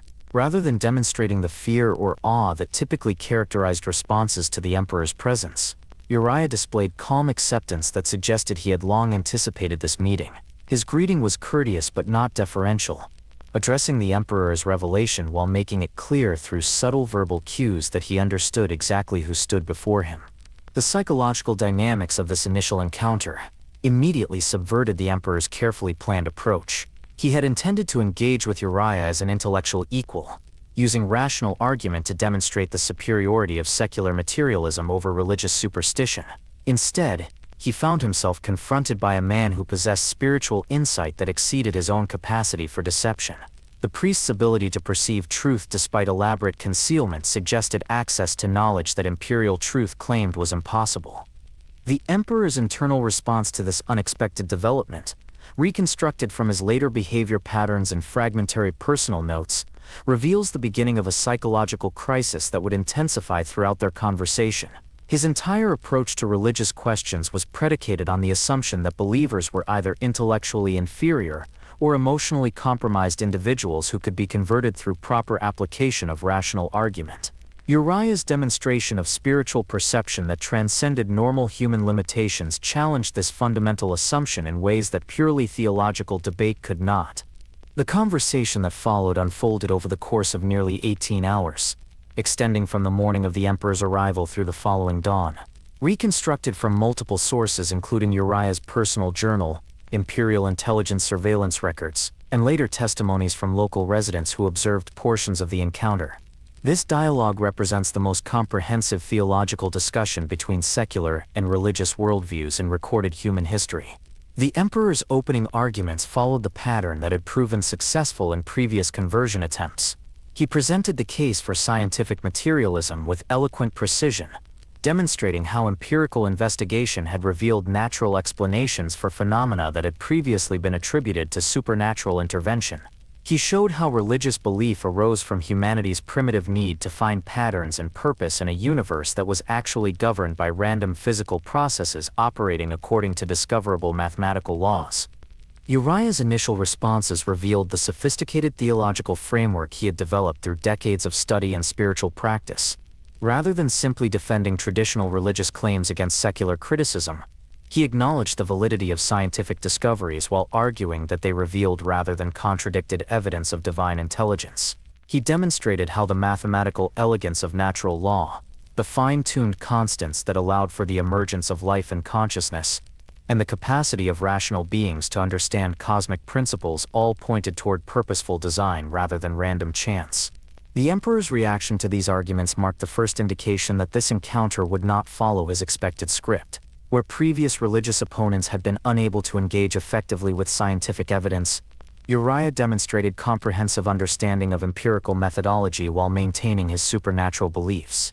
More troubling was his ability to turn the emperor's own scientific arguments into evidence for rather than against divine existence. As the conversation progressed, Uriah began to explore the personal psychology that drove the emperor's anti-religious campaign. With gentle but persistent questioning, he probed the emotional foundations of secular conviction, asking why the emperor felt such passionate need to disprove claims that he insisted were obviously false. If religious belief was truly primitive superstition that rational beings would naturally abandon, why did it require such systematic effort to eliminate? These psychological observations struck at vulnerabilities that the emperor had not anticipated defending. His entire public persona was built around the image of rational objectivity, applied to questions of ultimate truth. Uriah's suggestion that passionate atheism was itself a form of religious conviction, a faith-based commitment to materialistic assumptions that could not be empirically verified, challenged the very foundations of the emperor's self-understanding. The emperor's responses became increasingly defensive, as Uriah continued to explore the contradictions between imperial truth's theoretical principles and its practical implementation. The priest pointed out that secular rationalism was supposed to encourage skeptical examination of all truth claims, yet imperial doctrine demanded absolute acceptance of materialistic assumptions without critical evaluation. He noted that scientific method was supposed to follow evidence wherever it led, yet imperial truth dismissed empirical reports of spiritual experiences as automatically invalid regardless of their evidential quality. More devastating was Uriah's observation that the emperor's own existence contradicted the materialistic principles he advocated. Here was a being who possessed apparent immortality, psychic abilities that transcended normal physical limitations, and the capacity to inspire religious devotion among his followers. If natural law was as comprehensively understood as imperial truth claimed, how could such characteristics be explained through purely materialistic mechanisms? The emperor's attempt to explain his abilities as advanced applications of scientific principles that would eventually be understood by ordinary humans rang hollow in the face of Uriah's gentle skepticism. The priest noted that this explanation was itself a form of faith-based belief, requiring trust in future scientific discoveries that might never occur. Moreover, it required acceptance of the emperor's claims about his own nature without independent verification, exactly the kind of uncritical belief that imperial truth supposedly opposed. As the theological discussion continued through the night, the emperor found himself in the unprecedented position of having his fundamental assumptions systematically challenged by someone who could not be dismissed as intellectually inferior or emotionally compromised. Uriah's arguments were logically coherent, empirically informed, and psychologically penetrating in ways that forced the emperor to confront questions about his own motivations and methods that he had previously avoided. The turning point in their encounter came when Uriah began to explore the emperor's relationship with his own followers. The priest observed that imperial citizens displayed behaviors toward their leader that were indistinguishable from religious worship. They revered his wisdom, trusted his judgment without question, and were willing to sacrifice their lives for his vision of human destiny. If this was not religion, what distinguished it from the spiritual devotion that characterized traditional faith communities? The emperor's increasingly agitated responses revealed the psychological pressure that this line of questioning created. His denial that he was the object of religious worship became more vehement even as the evidence for such worship became more obvious. The contradiction between his rejection of divinity and his acceptance of divine treatment from his subjects exposed a fundamental inconsistency that undermined his entire philosophical position. Uriah's final challenge struck at the very heart of the emperor's secular identity. The priest suggested that the emperor's passionate opposition to religious belief arose not from rational conviction, but from fear of acknowledging his own divine nature. His anti-religious campaign was a form of psychological defense mechanism designed to avoid confronting the implications of his extraordinary characteristics. He was not fighting against primitive superstition, but against the truth about himself that he was unwilling to accept. The emperor's reaction to this psychological analysis marked the moment when rational discourse transformed into something far more primal and desperate. The careful philosophical argument that he had maintained throughout their conversation gave way to raw emotional assertion as his fundamental sense of identity came under attack. The being who had conquered Terra through the application of superior reason found himself unable to refute the simple observations of an elderly priest. The breakdown of the emperor's rational facade revealed the underlying psychological dynamics that had driven his secular crusade from its inception. His need to disprove religious belief was not based on objective evaluation of evidence, but on subjective need to avoid acknowledging aspects of his own nature that challenged his materialistic worldview. The very intensity of his opposition to supernatural claims suggested that he feared their potential truth rather than being confident in their falsehood. Uriah's compassionate understanding of this psychological conflict represented a form of victory that transcended intellectual debate. The priest had not merely defended religious belief against secular criticism, but had revealed the religious motivations that drove secular conviction. He had shown that the emperor's atheism was itself a form of faith, a desperate attempt to maintain beliefs about reality that evidence increasingly contradicted. The Emperor's final attempt to regain control of the encounter through displays of psychic power only reinforced Uriah's arguments about his divine nature. The very abilities he used to intimidate the priest served as evidence for the supernatural claims he sought to refute. His capacity to project visions directly into human consciousness, manipulate matter through focused intention, and perceive thoughts across vast distances demonstrated characteristics that materialistic science could not adequately explain. Yet even in the face of overwhelming psychic coercion, Uriah maintained his gentle certainty about the truth of religious experience. His ability to preserve his spiritual convictions despite supernatural assault suggested that faith possessed a resilience that pure reason could not overcome. The priest's calm acceptance of divine power while refusing to abandon divine belief created a paradox that shattered the Emperor's confidence in his own philosophical foundations. The great betrayal was not Uriah's refusal to convert to imperial truth, but the Emperor's discovery that his own nature betrayed the secular principles he had spent centuries defending. The conversation had revealed that the being who led humanity's crusade against religious superstition was himself the most powerful evidence for the supernatural realities he denied. His extraordinary characteristics, his acceptance of worship from his followers, and his passionate opposition to spiritual claims all pointed toward a divine identity that his materialistic worldview could not accommodate. The disintegration of the Emperor's carefully constructed rational facade began with subtle changes in his argumentative style that gradually escalated into fundamental breakdown of logical discourse. Uriah's patient responses to each increasingly desperate assertion revealed the extent to which the Emperor's secular convictions rested on emotional rather than purely intellectual foundations. What had begun as philosophical dialogue devolved into a psychological crisis that exposed the underlying contradictions at the heart of imperial truth. The Emperor's retreat from logical argumentation to authoritative assertion marked the first clear indication that his rational worldview could not withstand sustained theological scrutiny. When confronted with evidence that his own characteristics contradicted materialistic assumptions, he abandoned the empirical methodology that imperial truth supposedly championed in favor of simple denial. His responses became circular and self-referential, relying on his own authority to validate claims that he could not support through independent evidence. Uriah's reaction to this intellectual regression demonstrated the profound difference between genuine confidence and defensive certainty. Rather than pressing his advantage through aggressive confrontation, the priest maintained his gentle persistence, allowing the Emperor's arguments to collapse under their own logical weight. His consistent refusal to be intimidated by displays of power or authority created a form of moral pressure that proved more devastating than any direct attack could have been.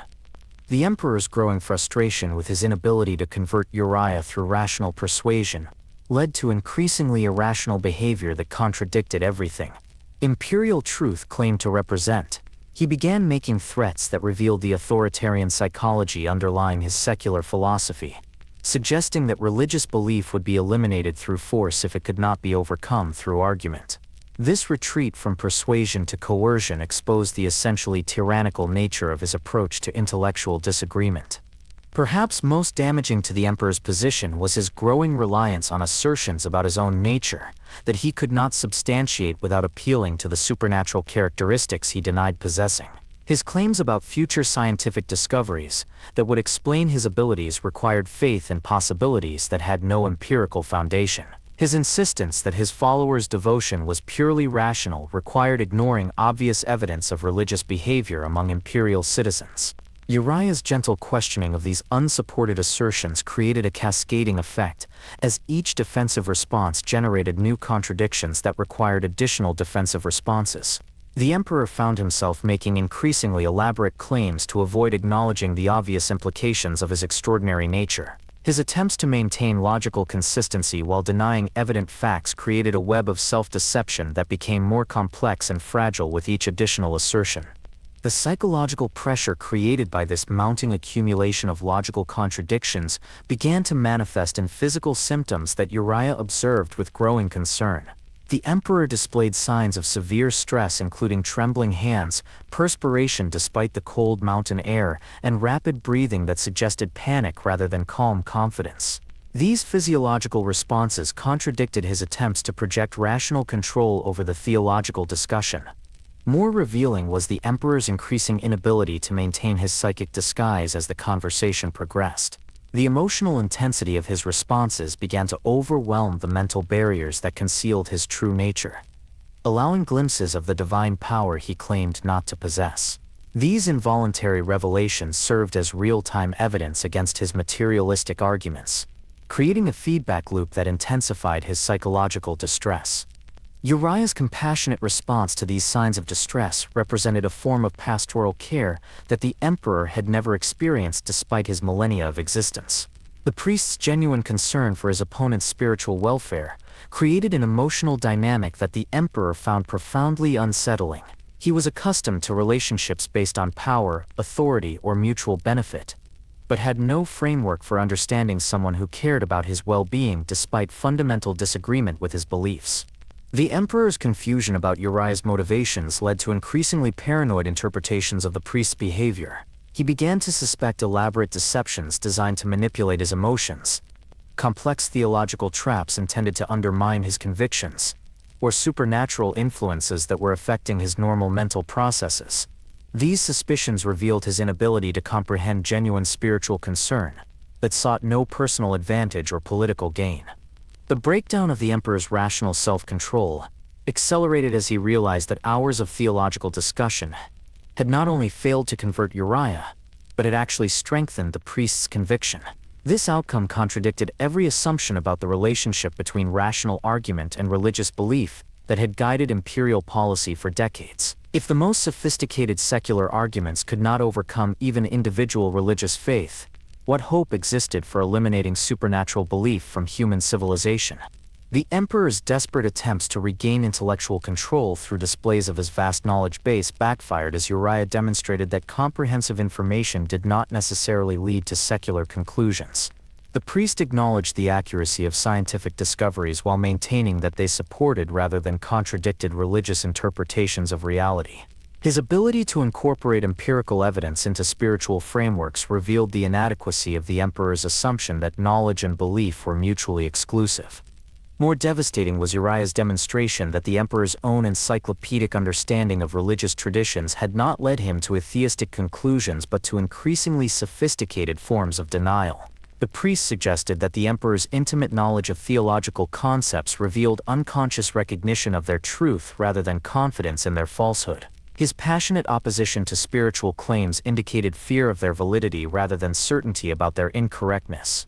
The emperor's final attempt to maintain philosophical superiority through technical demonstrations of his psychic abilities created the ultimate contradiction in his position. Each display of supernatural power served as evidence for the very claims he sought to refute, while his use of these abilities to intimidate a religious opponent revealed the fundamentally coercive nature of his secular crusade. He was using divine characteristics to argue against divine existence, employing supernatural means to promote materialistic conclusions.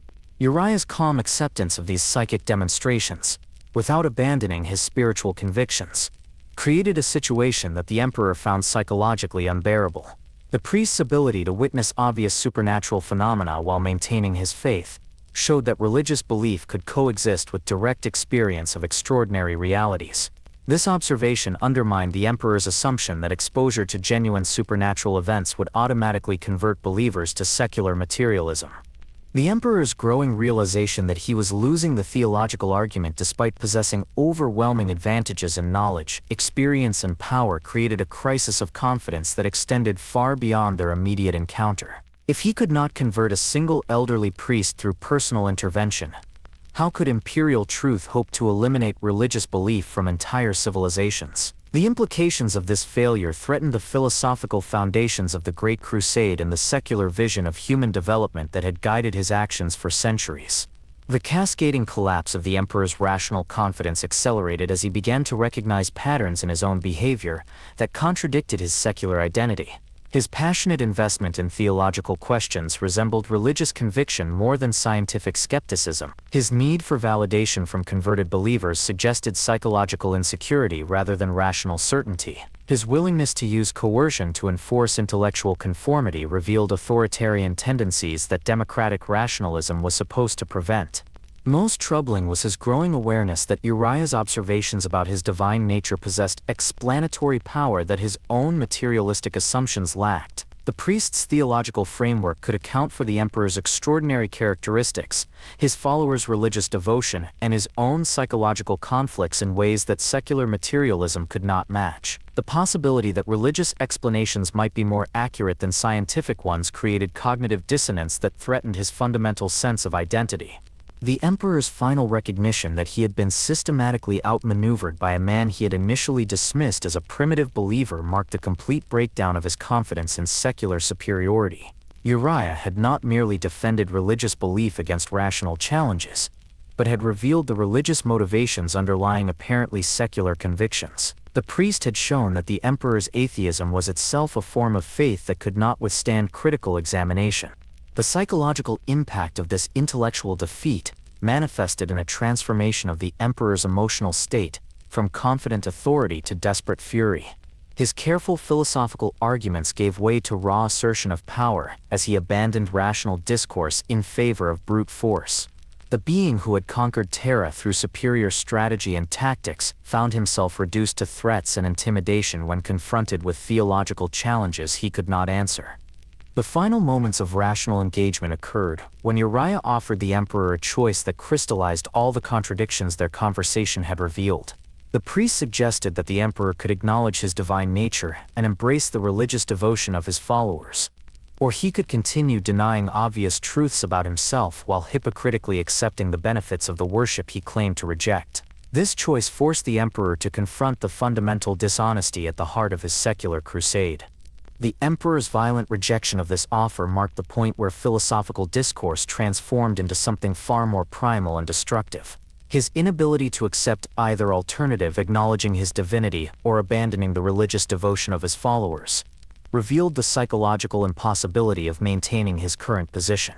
The rational worldview that had sustained him for millennia had become intellectually untenable, yet his emotional investment in secular identity made honest reconsideration impossible. The transformation of theological discourse into violent confrontation marked the moment when the emperor's carefully maintained rational facade completely disintegrated under the weight of psychological pressures he could no longer contain. Archaeological evidence from the church interior, preserved beneath layers of fused stone and metal, reveals the devastating psychic energies that were unleashed as intellectual debate gave way to something far more primal and destructive. The emperor's final attempt to convert Uriah through pure force of argument came in the form of a passionate monologue that lasted nearly an hour, during which he articulated the most comprehensive defense of secular materialism ever recorded. Drawing upon millennia of accumulated knowledge and experience, he presented the case for rational atheism with eloquence that exceeded any previous expression of imperial truth. Yet even as he spoke, the logical contradictions that Uriah had exposed continued to undermine the philosophical foundations of his position. The speech began with a sweeping historical overview of humanity's intellectual development, tracing the gradual replacement of supernatural explanations with scientific understanding across every field of human knowledge. The emperor demonstrated how empirical investigation had revealed natural causes for phenomena that had previously been attributed to divine intervention, from the movement of celestial bodies to the emergence of consciousness itself. He argued that religious belief represented an evolutionary holdover from humanity's primitive past that would inevitably disappear as rational education spread throughout the species. Uriah's response to this comprehensive secular manifesto revealed the profound difference between intellectual sophistication and spiritual wisdom. Rather than attempting to refute the emperor's scientific arguments, the priest acknowledged their factual accuracy while questioning their philosophical implications. He pointed out that discovering how natural processes operated did not necessarily explain why they existed or what purpose they might serve. The elegant mathematical relationships that governed physical reality could be interpreted as evidence of divine intelligence rather than proof of meaningless mechanism. The emperor's reaction to this gentle reframing revealed the extent to which his secular convictions had become psychologically essential to his sense of identity. He responded with increasing vehemence to suggestions that scientific discovery might support rather than contradict religious interpretations of reality. His arguments became more aggressive and less logical as he struggled to maintain intellectual positions that Uriah's patient questioning had rendered untenable. The critical moment in their encounter came when Uriah posed the question that cut to the heart of the emperor's psychological conflict. If you are not a god, why do your followers worship you? This simple inquiry exposed the fundamental contradiction at the center of imperial truth. The emperor demanded atheistic conviction from his subjects, while accepting their religious devotion toward his own person. He rejected supernatural belief while displaying supernatural abilities. He proclaimed materialistic philosophy while embodying characteristics that transcended material limitation. The emperor's attempt to answer this question revealed the logical incoherence of his position. He claimed that his followers' devotion was based on rational appreciation of his leadership qualities rather than religious worship. Yet he could not explain why this appreciation manifested in behaviors that were indistinguishable from spiritual reverence. He insisted that his extraordinary abilities would eventually be understood through scientific advancement. Yet he possessed no evidence for this assertion beyond faith in future discoveries. Uriah's gentle persistence in exploring these contradictions created psychological pressure that the emperor found increasingly unbearable.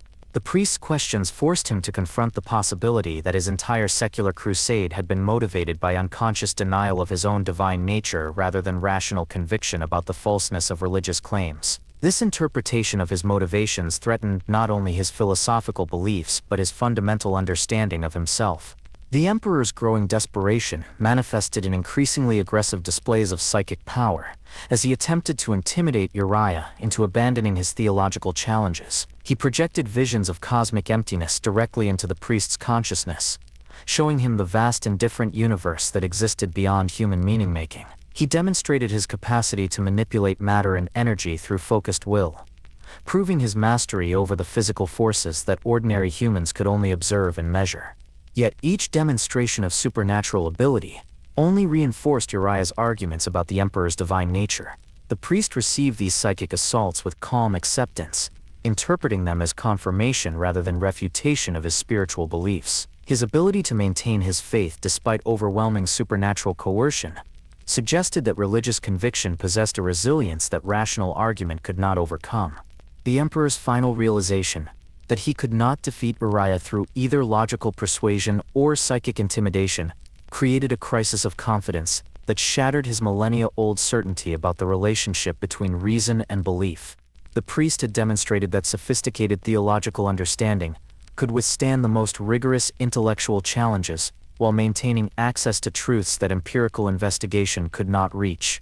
This possibility threatened the entire foundation of imperial truth and the secular vision of human development it was supposed to enable. The moment of ultimate crisis came when Uriah offered his final theological challenge. "You will tell me you are not a god, and I will believe you, but you will still be wrong." This statement encapsulated the paradox that had emerged from their extended conversation. The emperor could deny his divine nature, but the evidence of his extraordinary characteristics suggested otherwise. He could reject religious worship, but his followers' behavior contradicted his claims. He could promote materialistic philosophy, but his own existence transcended material limitations. The emperor's violent response to this ultimate challenge marked the point where rational discourse collapsed entirely into raw emotional expression. His fury at being unable to convert a single elderly priest through superior argument revealed the psychological fragility underlying his apparent intellectual confidence. The being who had conquered Terra through strategic brilliance found himself defeated by theological questions he could not answer. The unleashing of the emperor's full psychic power transformed the humble church interior into a battlefield where the fundamental forces of reality clashed in their most concentrated form. The stone walls that had sheltered generations of believers were subjected to energies that exceeded anything produced by conventional weapons.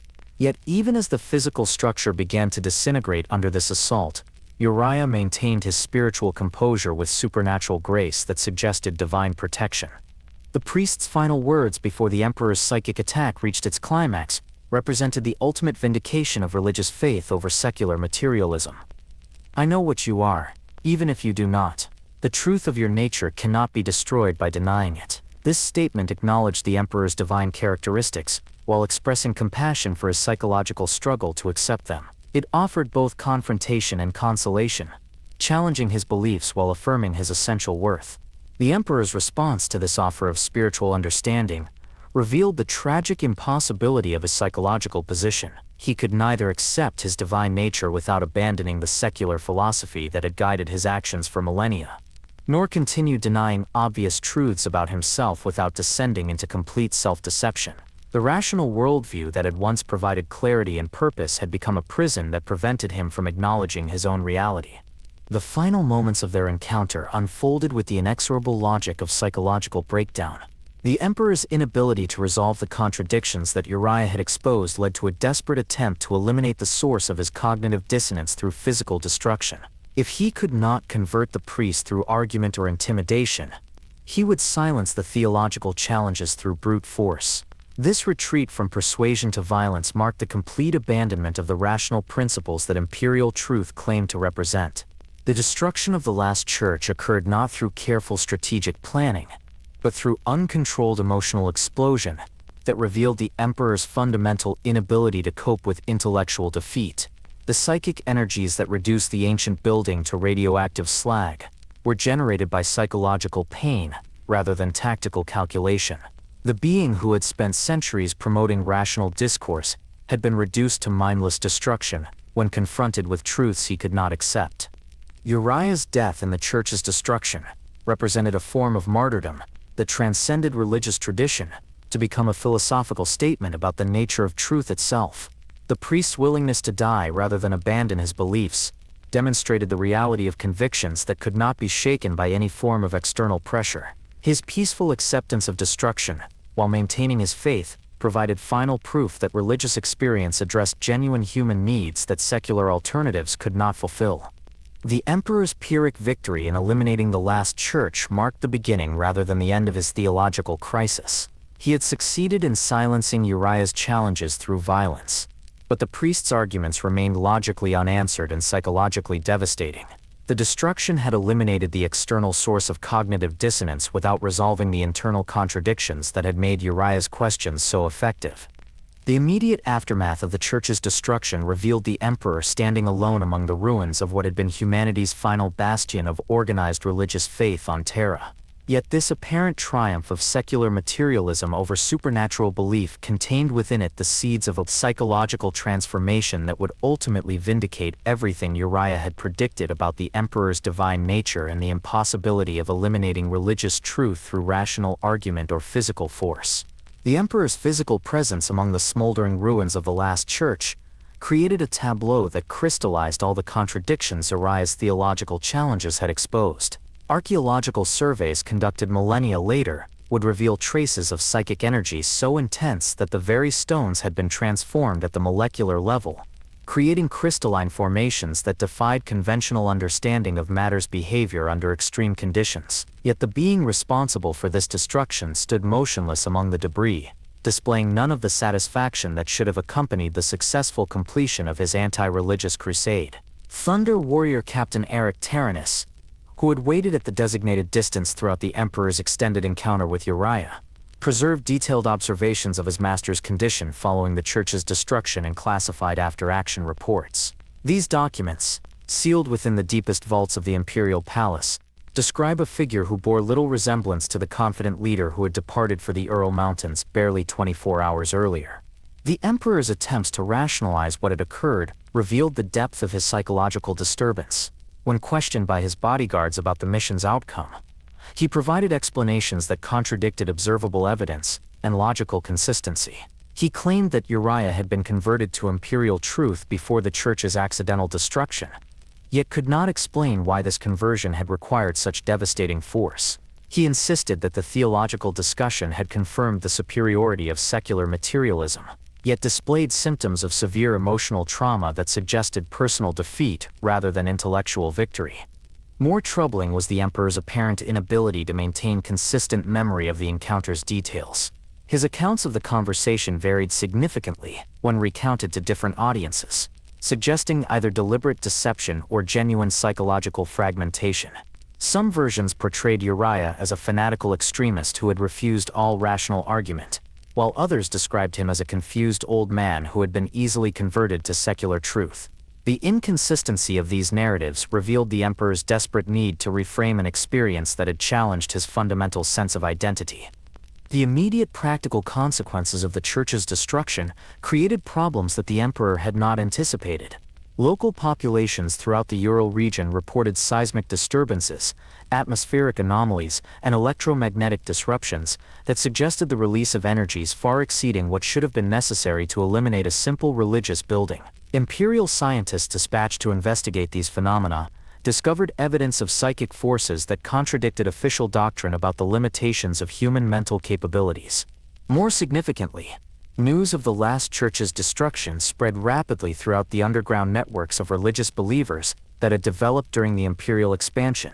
Rather than demoralizing surviving faith communities, reports of Uriah's martyrdom seemed to strengthen their conviction that religious truth could not be eliminated through violence.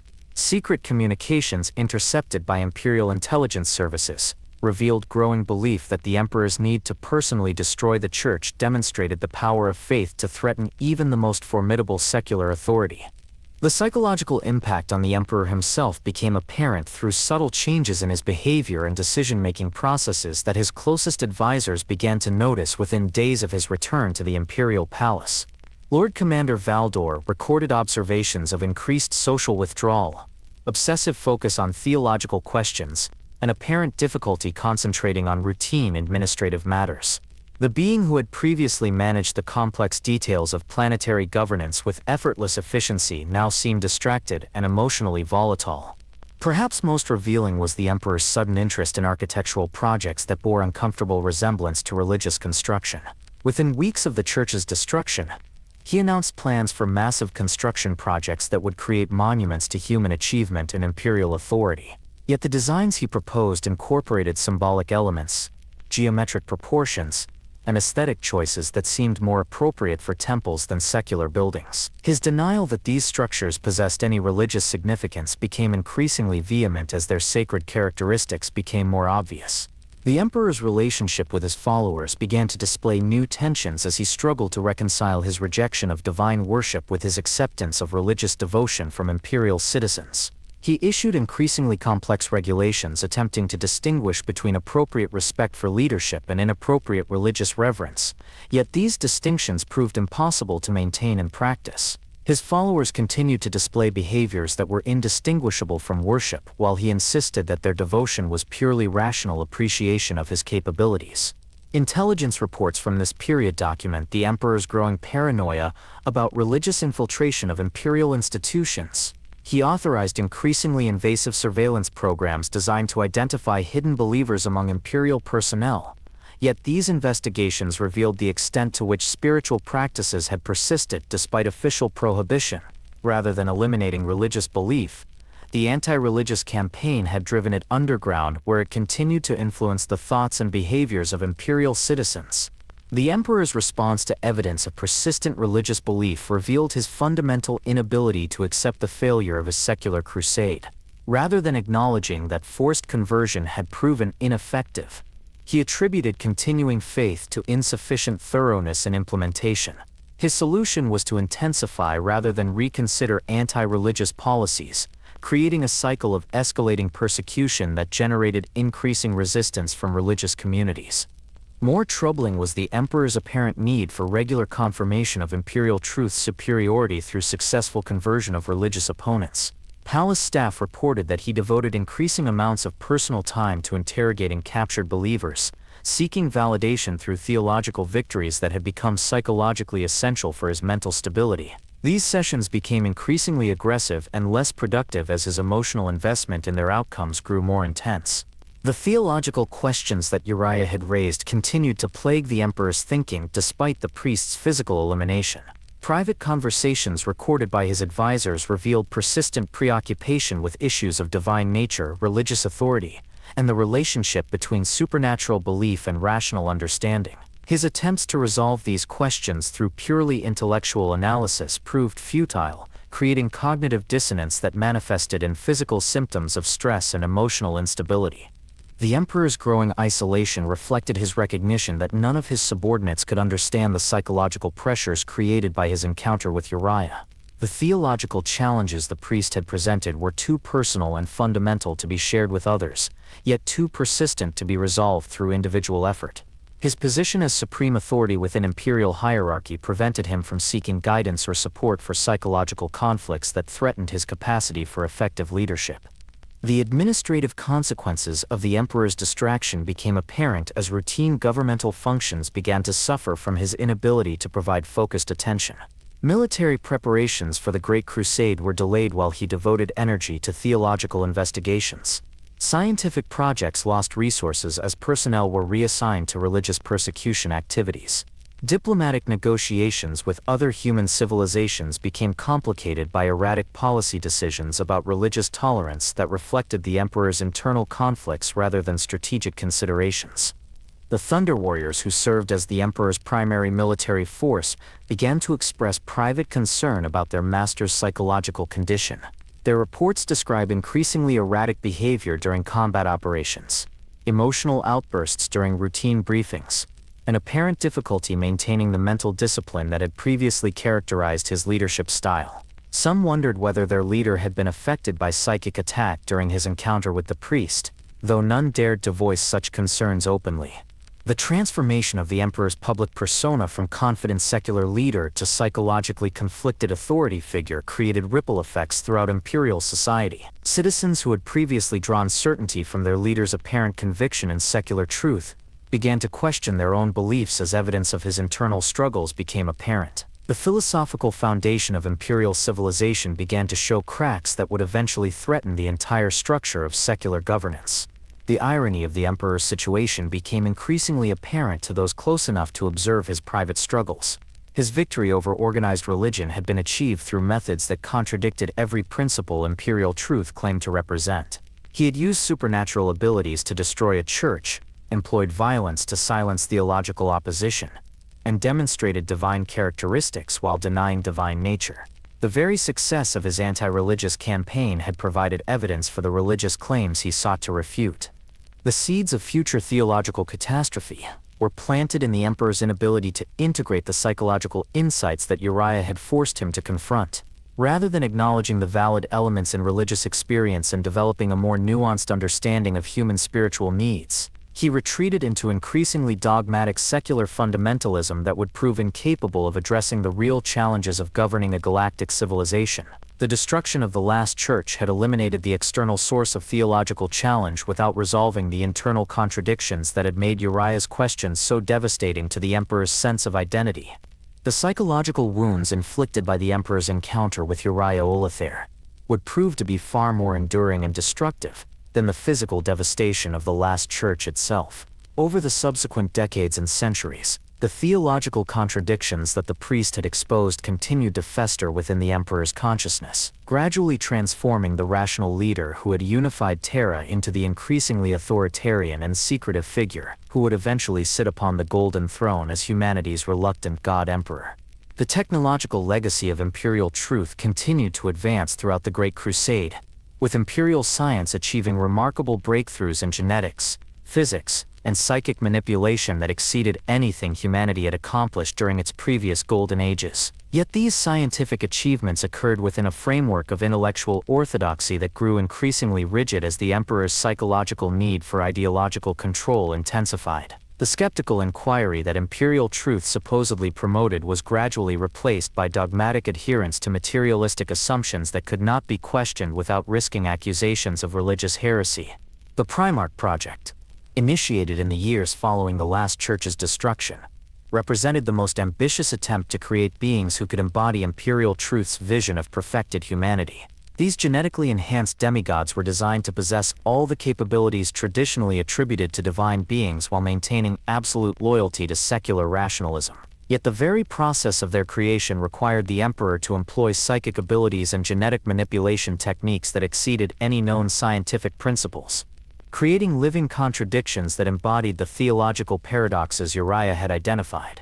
The emperor's relationship with his Primarch sons became increasingly troubled as they matured and began to question the inconsistencies between imperial doctrine and their father's behavior. Several of the Primarchs displayed religious tendencies that horrified their creator, yet their spiritual inclinations seemed to flow naturally from their exposure to the obvious contradictions in his secular philosophy. Lorgar's worship of the emperor as a god, Magnus's fascination with psychic mysteries, and even Horus's eventual embrace of chaos powers could all be traced to their recognition that their father's denials of supernatural reality rang hollow. The cultural impact of the Emperor's theological crisis extended far beyond the imperial court to influence the development of human civilization throughout the galaxy. The Great Crusade's official mission was to bring secular enlightenment to scattered human populations, yet the liberation forces increasingly resembled religious crusaders serving a divine leader. Imperial expeditionary fleets were accompanied by massive cathedrals disguised as command centers. Their ceremonies honored the emperor with rituals indistinguishable from worship, and their propaganda promised salvation through submission to his will. The ongoing conflicts created by the emperor's unresolved religious issues became apparent in the systematic persecution of any human civilizations that had developed sophisticated theological traditions. Unlike the pragmatic tolerance shown to technically useful communities like the Mechanicum, populations whose spiritual achievements might compete with imperial truth faced complete destruction. The emperor seemed compelled to eliminate any evidence that religious development could produce wisdom, technology, or social organization comparable to secular alternatives. Hidden survivors and remnants of Terra's ancient religious traditions began to emerge from centuries of concealment, as news of Uriah's martyrdom spread throughout the underground networks of faith communities. Rather than being demoralized by the destruction of Christianity's last sanctuary, these believers interpreted the emperor's need to personally destroy the church as proof of religion's power to threaten even the most formidable secular authority. Secret publications began to circulate describing Uriah as a saint who had achieved theological victory over the emperor despite apparent defeat. The development of what would eventually become the imperial cult represented the ultimate vindication of Uriah's predictions about the emperor's divine nature. Despite official prohibition of religious worship, imperial citizens spontaneously developed devotional practices centered around their leader that possessed all the characteristics of traditional religion. They built shrines in his honor, composed prayers for his blessing, claimed miraculous interventions on his behalf, and organized their lives around service to his divine will. The emperor's response to this unauthorized deification revealed his complete inability to resolve the contradictions that Uriah had exposed. He alternately encouraged and suppressed religious devotion depending on his psychological needs, creating confusion about imperial policy that enabled the growth of diverse spiritual movements throughout human space. His simultaneous rejection and acceptance of divine worship established patterns of behavior that would eventually contribute to the civil war that nearly destroyed the Imperium. The influence of Uriah's theological challenges on the emperor's decision-making during critical moments of imperial history can be traced through careful analysis of his actions during the Horus heresy. His refusal to explain his true nature to the Primarchs, his secretive approach to the Webway project, and his reluctant acceptance of placement on the Golden Throne all reflected psychological patterns established during his encounter with the last church. The priest's questions about divine authority and religious responsibility continued to influence the emperor's choices long after Uriah's physical death. The connection between the emperor's theological crisis and his eventual fate as a living god trapped upon the Golden Throne represents one of history's most profound ironies. The being who had devoted his existence to eliminating religious belief from human civilization became the central figure of the most powerful religious movement humanity had ever known. His physical suffering and spiritual torment served as the foundation for a faith that inspired trillions of believers across the galaxy, fulfilling Uriah's prophecy that divine truth could not be destroyed through denial or violence. The ongoing theological crisis within the Imperium of the 41st millennium reflects the unresolved contradictions that the Emperor's encounter with Uriah had revealed but never addressed. Imperial doctrine officially maintains the materialistic principles of imperial truth while simultaneously requiring religious devotion to the Emperor as humanity's divine protector.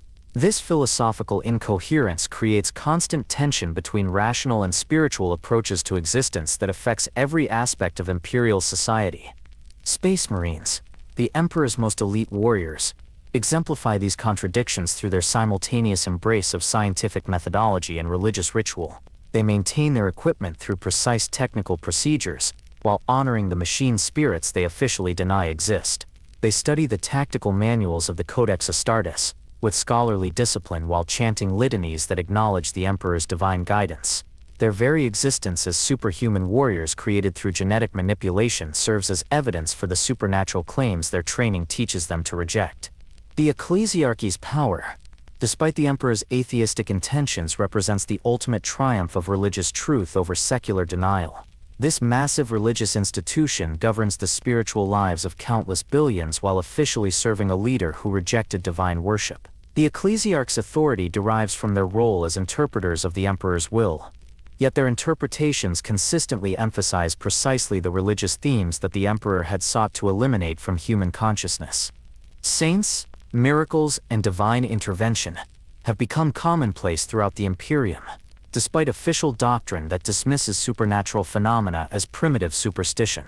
Living saints manifest the emperor's power through actions that exceed any natural explanation, while imperial citizens regularly experience answered prayers, prophetic visions, and divine protection that validates their religious beliefs. The very reality of these spiritual experiences contradicts the materialistic philosophy that imperial truth continues to promote. The emperor's consciousness, trapped between rationality and divinity within the psychic maelstrom of the Golden Throne, represents the ongoing torment of a being who can neither accept nor escape his divine nature.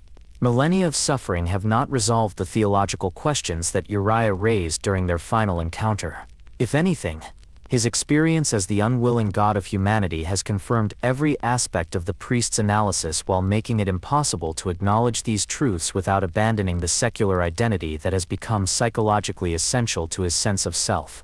Chaos cults use the emperor's own religious behavior as recruitment tools, pointing out the obvious contradictions between imperial doctrine and imperial practice to undermine faith in secular authority. They argue that the emperor's denial of his divine nature represents a form of blasphemy against the very power that sustains the Imperium, making their own worship of openly supernatural entities seem more honest than the official hypocrisy of imperial truth. This theological corruption spreads throughout human space precisely because it addresses real inconsistencies in imperial philosophy.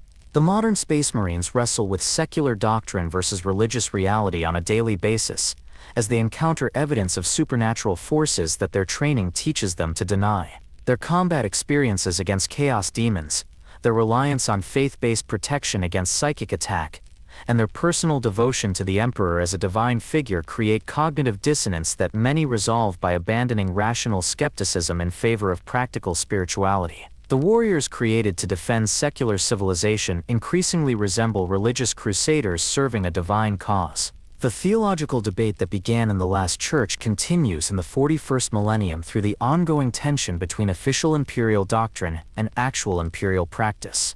Every prayer offered to the emperor, every miracle attributed to his intervention, and every act of faith performed in his name represents a continuation of Uriah's argument that divine truth cannot be eliminated through rational denial. The Imperium's survival depends on religious devotion to a leader who officially rejected religious belief, creating a fundamental paradox that affects every aspect of human civilization. The archaeological discovery of the last church's remains in MEV 41.847 by Adeptus Mechanicus explorator teams, conducting routine mineral surveys in the Ural Mountains, created a theological crisis that reverberates through the highest levels of imperial administration to this day. The physical evidence uncovered at the site contradicted official imperial records in ways that forced uncomfortable questions about the true nature of the emperor's relationship with religious belief, raising possibilities that threaten the careful balance between secular doctrine and spiritual practice that has sustained the Imperium for 10 millennia. The crystalline formations found within the church's foundation displayed molecular structures that defied conventional understanding of matter's behavior under even the most extreme conditions. Tech Marines assigned to analyze these samples reported energy patterns that suggested psychic forces of unprecedented intensity, yet their discoveries raised questions about the capabilities required to produce such effects. If the Emperor possessed power sufficient to fundamentally alter matter at the atomic level, what other aspects of official doctrine about his purely human nature might require reconsideration?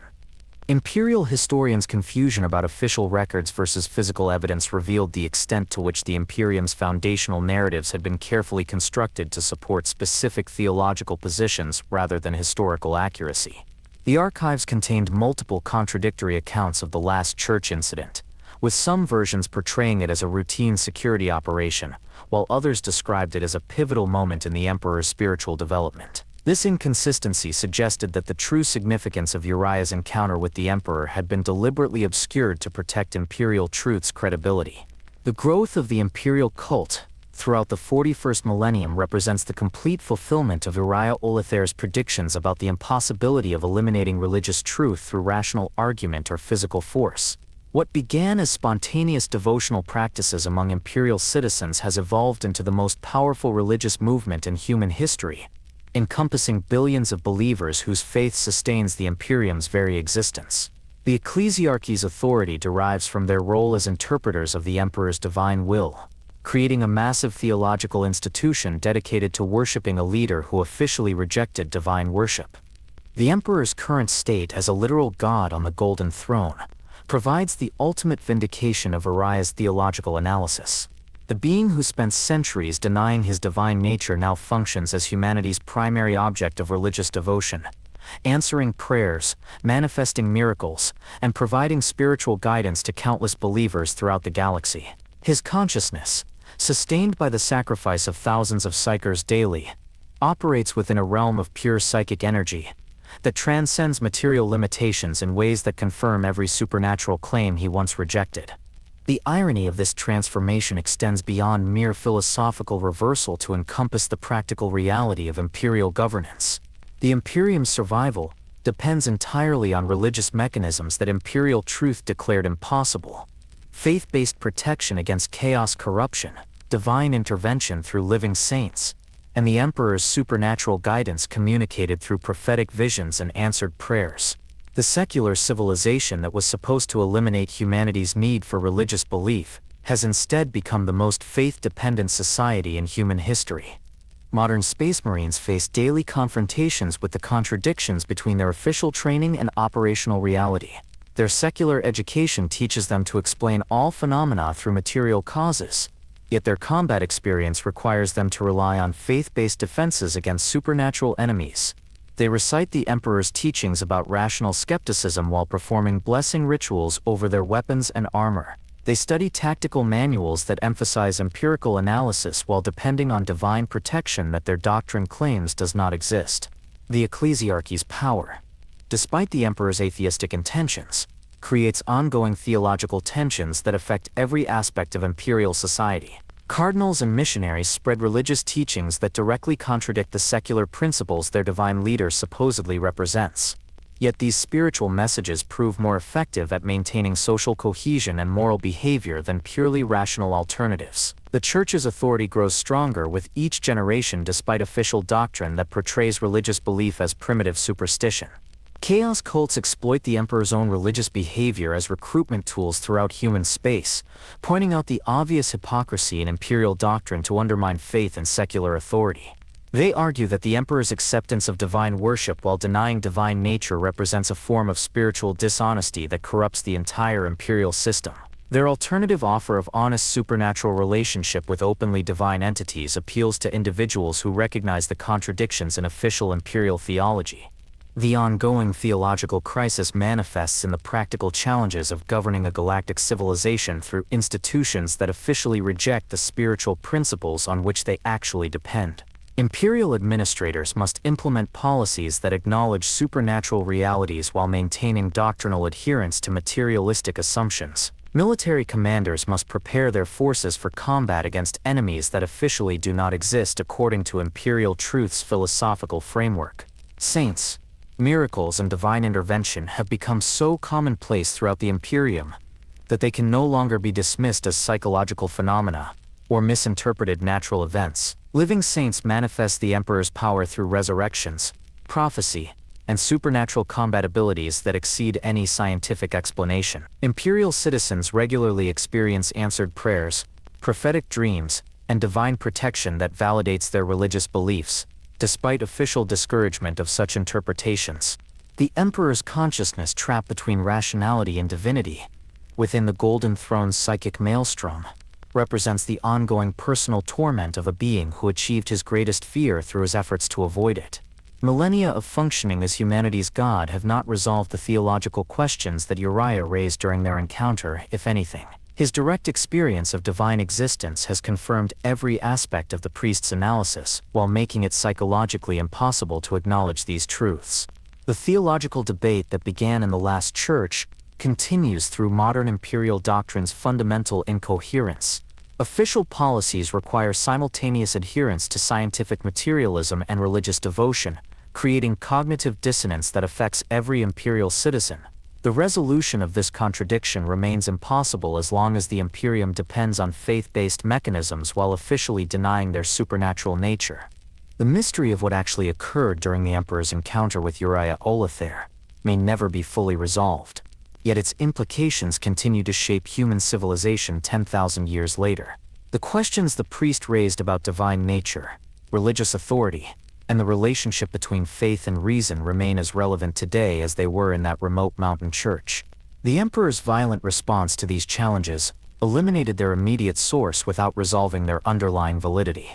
The connection between the last church incident and the broader patterns of imperial history suggests that Uriah's theological insights possessed prophetic dimensions that extended far beyond their immediate context. His prediction that the emperor would become the very thing he denied has been fulfilled in ways that exceed even the priest's expectations, transforming the leader of humanity's secular crusade into the central figure of its greatest religious movement. The ongoing influence of this ancient encounter on current events throughout the galaxy demonstrates the enduring power of theological truth to shape practical reality. Despite official denial, every prayer offered to the emperor validates Uriah's argument about the necessity of religious experience. Every miracle attributed to divine intervention confirms the priest's claims about supernatural reality. Every act of faith performed in the emperor's name represents a continuation of the theological position that was supposedly defeated in the last church. The final irony of the emperor's situation lies in his complete fulfillment of Uriah's prophecy while remaining unable to acknowledge its accuracy. The God Emperor of humanity sits upon his golden throne as the most powerful religious figure in human history, sustained by the faith of trillions while continuing to deny the divine nature that makes their devotion possible. In his ultimate victory over religion, he achieved the most profound theological defeat imaginable, becoming the very deity he had spent millennia insisting could not exist. In the grim darkness of the far future, where the Emperor's divine light holds back the forces of chaos while 10,000 years of religious devotion sustain his undying consciousness, the last words of Uriah Olathaire echo through eternity with prophetic power that time has only enhanced. "You will tell me you are not a god, and I will believe you. But you will still be wrong." The last church may have fallen to psychic fire and imperial fury, but the faith it represented conquered the very man who sought to destroy it, transforming the greatest enemy of religion into humanity's most beloved and powerful God. The emperor's victory over belief became his ultimate defeat, while Uriah's apparent martyrdom achieved the most complete theological triumph in human history, the conversion of humanity's secular savior into its divine protector, willing or not. The mystery endures. The questions remain unanswered, and the theological implications continue to reshape reality throughout the Imperium. In seeking to eliminate the divine from human experience, the emperor became divine himself. In destroying the last church, he ensured that its spiritual truth would become the foundation of humanity's greatest religious civilization. And in silencing Uriah Olathaire's voice, he guaranteed that the priest's words would echo through 10,000 years of human history, growing stronger and more prophetic with each passing millennium of the emperor's reluctant godhood.